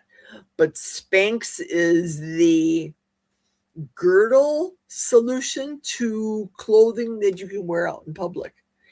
It sucks everything in. It fits beautifully. It's made of the best material, and the packaging, even the sales stuff that they send to you, comes in packaging as though it is, I don't know, comes from the best Harrods clothing store in London. They send it to you with tissue. It's beautiful. Beautiful packaging comes to your house. The last thing I got was just sent beautifully. Definitely get yourself some Spanx for sure. Give it a try. Tell me what you think. You will thank me. They're that good. Okay, here we go. Do you know what time? Karen, I'll watch it. That's what we figured. And that's quite 8 o'clock a.m. Karen's going to be dropping the video tomorrow. Good. Central or Eastern time. Tuber chat is in 25 minutes.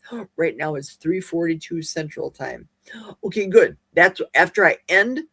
I'm going to Tuber, putting my ears back on and going upstairs and make the dog food. Thank you, Michael. My dad used to say her would never wear jeans. They called them dungarees. Oh, he would never wear jeans. Right. They did call them dungarees. So your dad, he was correct. Yes. Ripped and torn jeans. I'm going to start carrying a stick with a small bundle of clothing tied to the end and throw it over my shoulder. Are they tall enough? I have never looked. I lived in yoga pants. Yes, they are tall enough. You will see. Some of the styles are different now. I can't go looking right now. Go to the sale one. I think I'll send you the link. We'll do that. I'll send you the link. Now, some of the pants that are the tailored ones that appear as though they're in penny loafers, the models, the slide-on type of penny loafers, that they're ankle pants. Those I'd always order in tall because that would be a size 32. So if you're tall like I am, I would say order the tall, but some of their talls are 34 length, and that's too tall for me. So you'll have to read the comments and go through it. Each sale item is different. Oh, they have these underwear. I don't know what they're called. I'm gonna try to explain them to you, boys. If you don't want to listen, don't listen. But you might want to listen.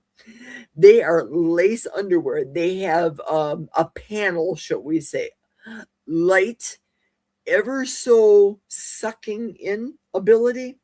Doesn't make sense. Ever so girdly. That's not even a word. Write that down, Sharon. That's a new word. Girdly. And you put them on, and then the back side, the derriere side, is all lace. There ain't nothing sucking you in the back, okay? There, it looks like it's pure lace because it is pure lace. It's not a thong. You don't have the string going up your butt in these underwear. They are beautiful. They are the type of underwear that you wear when you go to the OBGYN because you did the big shave. If you know, you know. They're the type of underwear that you order because you are going to be a bride and it's your wedding day. If you know, you know. They're the type of underwear that you get when you're at your 65th birthday or your husband's 65th birthday that you want to wear when you're going out to dinner with him. If you know, you know. They are on sale right now. $12 or $14 a pair.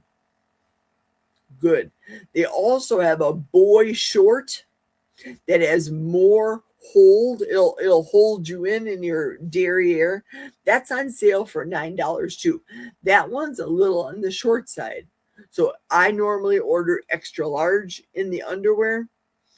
And because I've lost the weight, I'm going to stick with the extra large in the boy short that's now advertised on the Spanx site for $9. Perfect, hold you in fashion, but you girls will not go wrong spending those few extra bucks on a sales item, but the serious full prices of Spanx clothing, whew, worth every penny, better worth it on sale. And when they're on sale, you got to snag it because they will be gone quick because they're on sale.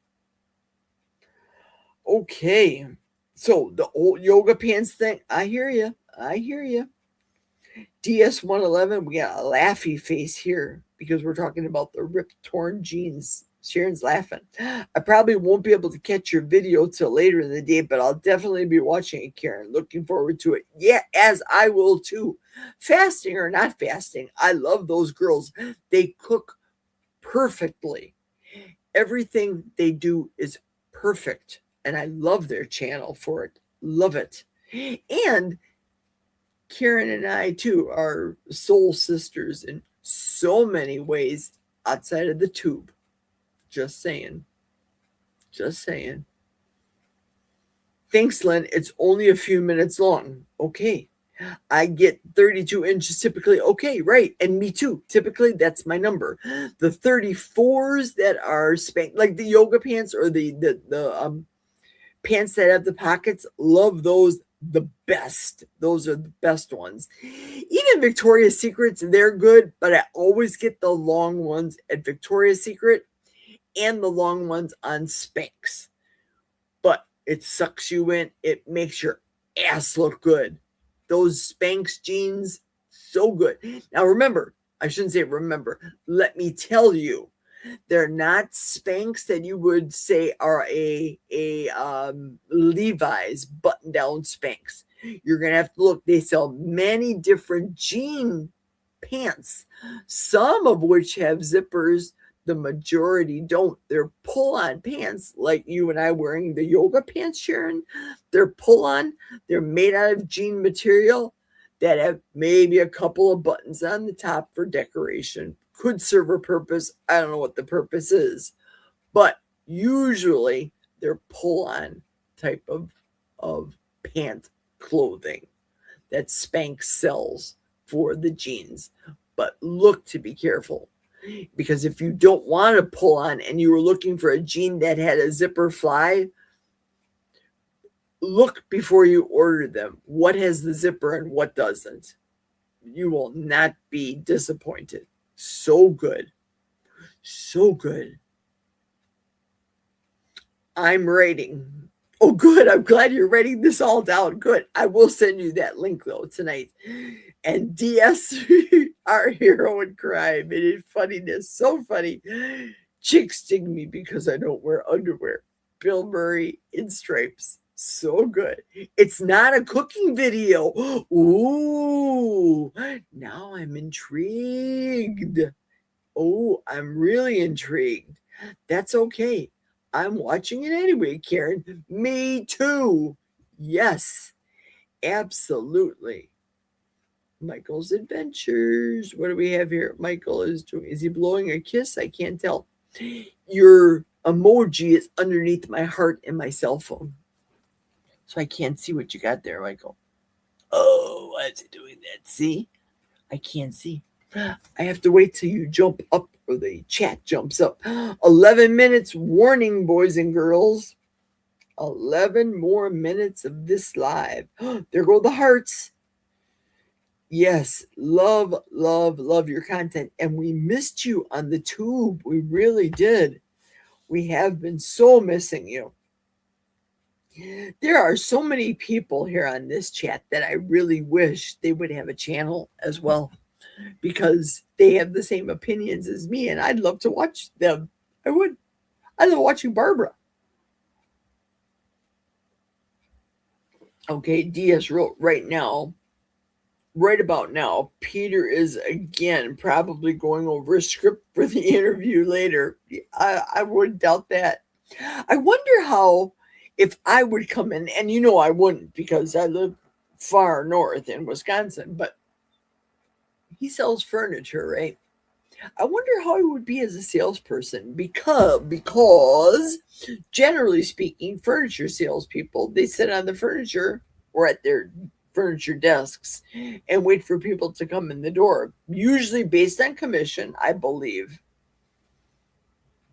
I wonder if he would follow people around the store and if he would say, okay, well, you got this bed frame. Now here's this a double over exceptionally priced Serta Master Queen pillow topped mattress cover.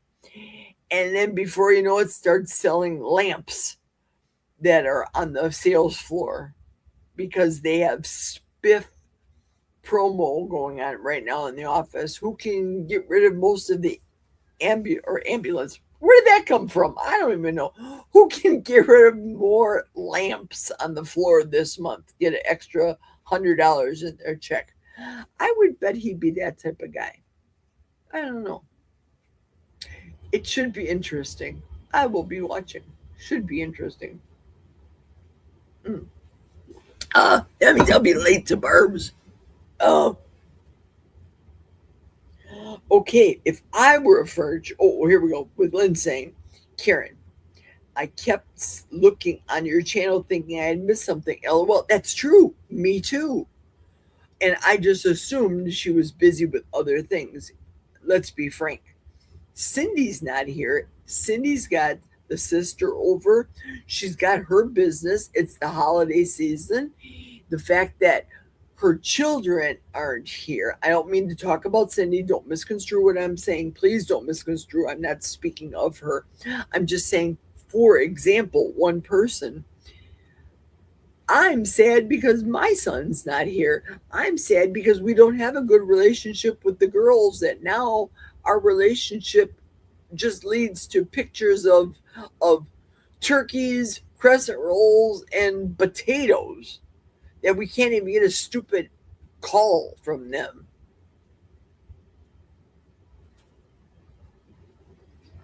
So I know other people are busy. I know other people are depressed. I know other people have other lives other than YouTube's. I get it. I know babies were born.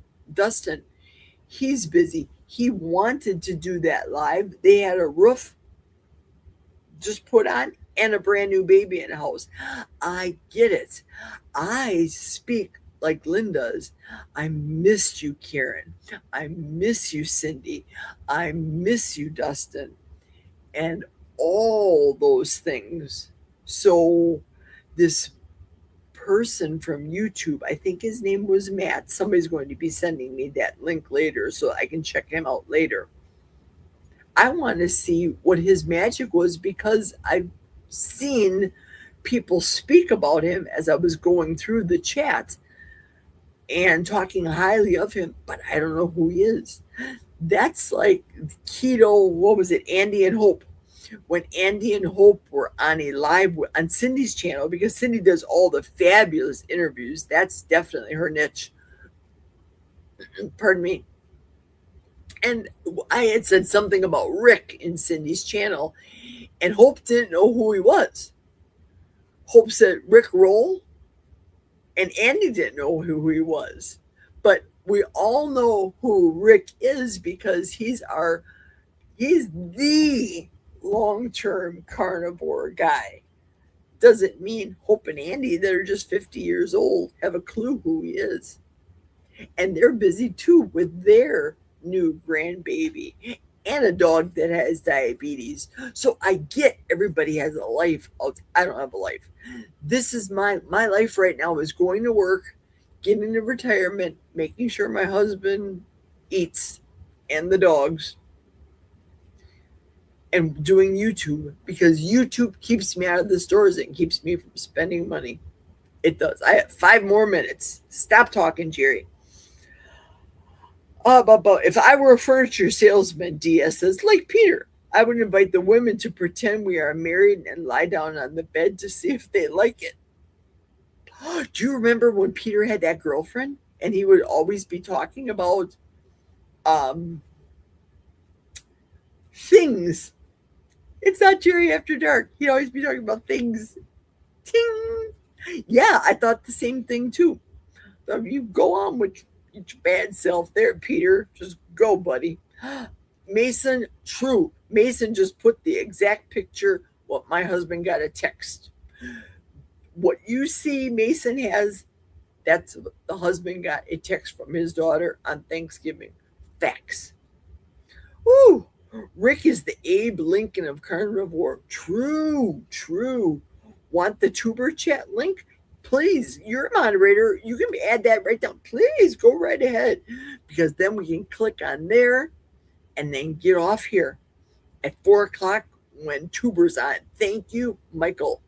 Sorry, Lynn, but life just got in the way of video making. I missed it too. You're so sweet. Isn't she, though? We love you, Karen, and your sister.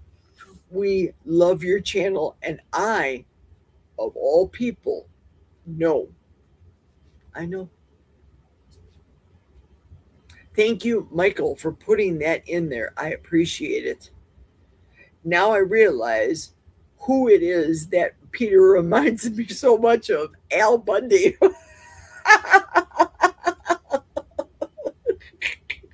Can you see him in the refrigerated freezer section of a grocery store? Yes. Yeah. Ooh. Good. DS, you are good. Sharon says, yes, I just told him to stop obsessing over a woman. Seriously. I actually don't hear as much from him anymore. I wonder if he found another somehow. Listen, he had that one girl that he took for that dinner, that Jewish girl.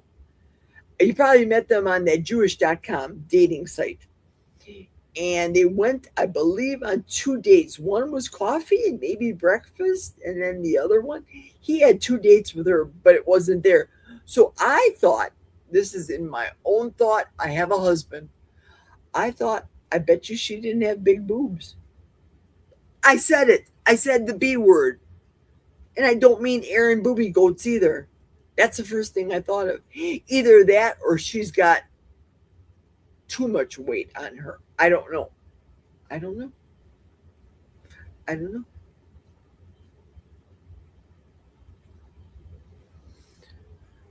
And we got hearts from Karen.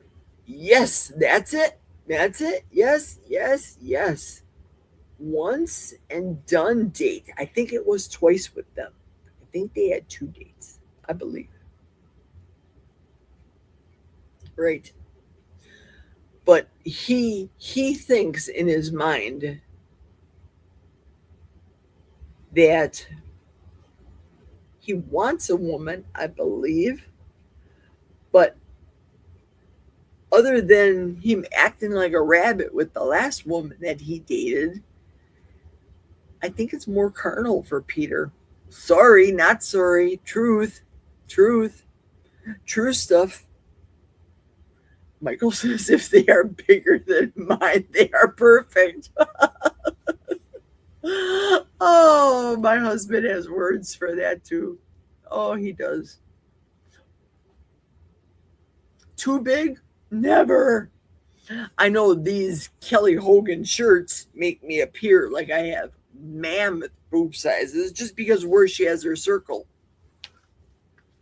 I'm going to sit up anyway because it's nearing the end. Just because where she has her circle. See what I mean? Yeah. There's the Daddy Griggs guitar. Well, I want to thank everybody. Thank you so much. He's been vocal. He's been very vocal about it. So nothing is being said that he doesn't talk about freely. Mm-hmm. True that. It is now 4 o'clock, everybody. I'm inviting you all to click onto the link that was provided by our friend Michael's Adventures. Let's head on over to YouTube. My name is Jerry. Thank you so much for joining my channel. You guys know what my name is. Please follow me. If you're new here, follow me on my channel in the middle of a forest because I live in the middle of a forest and not the forest.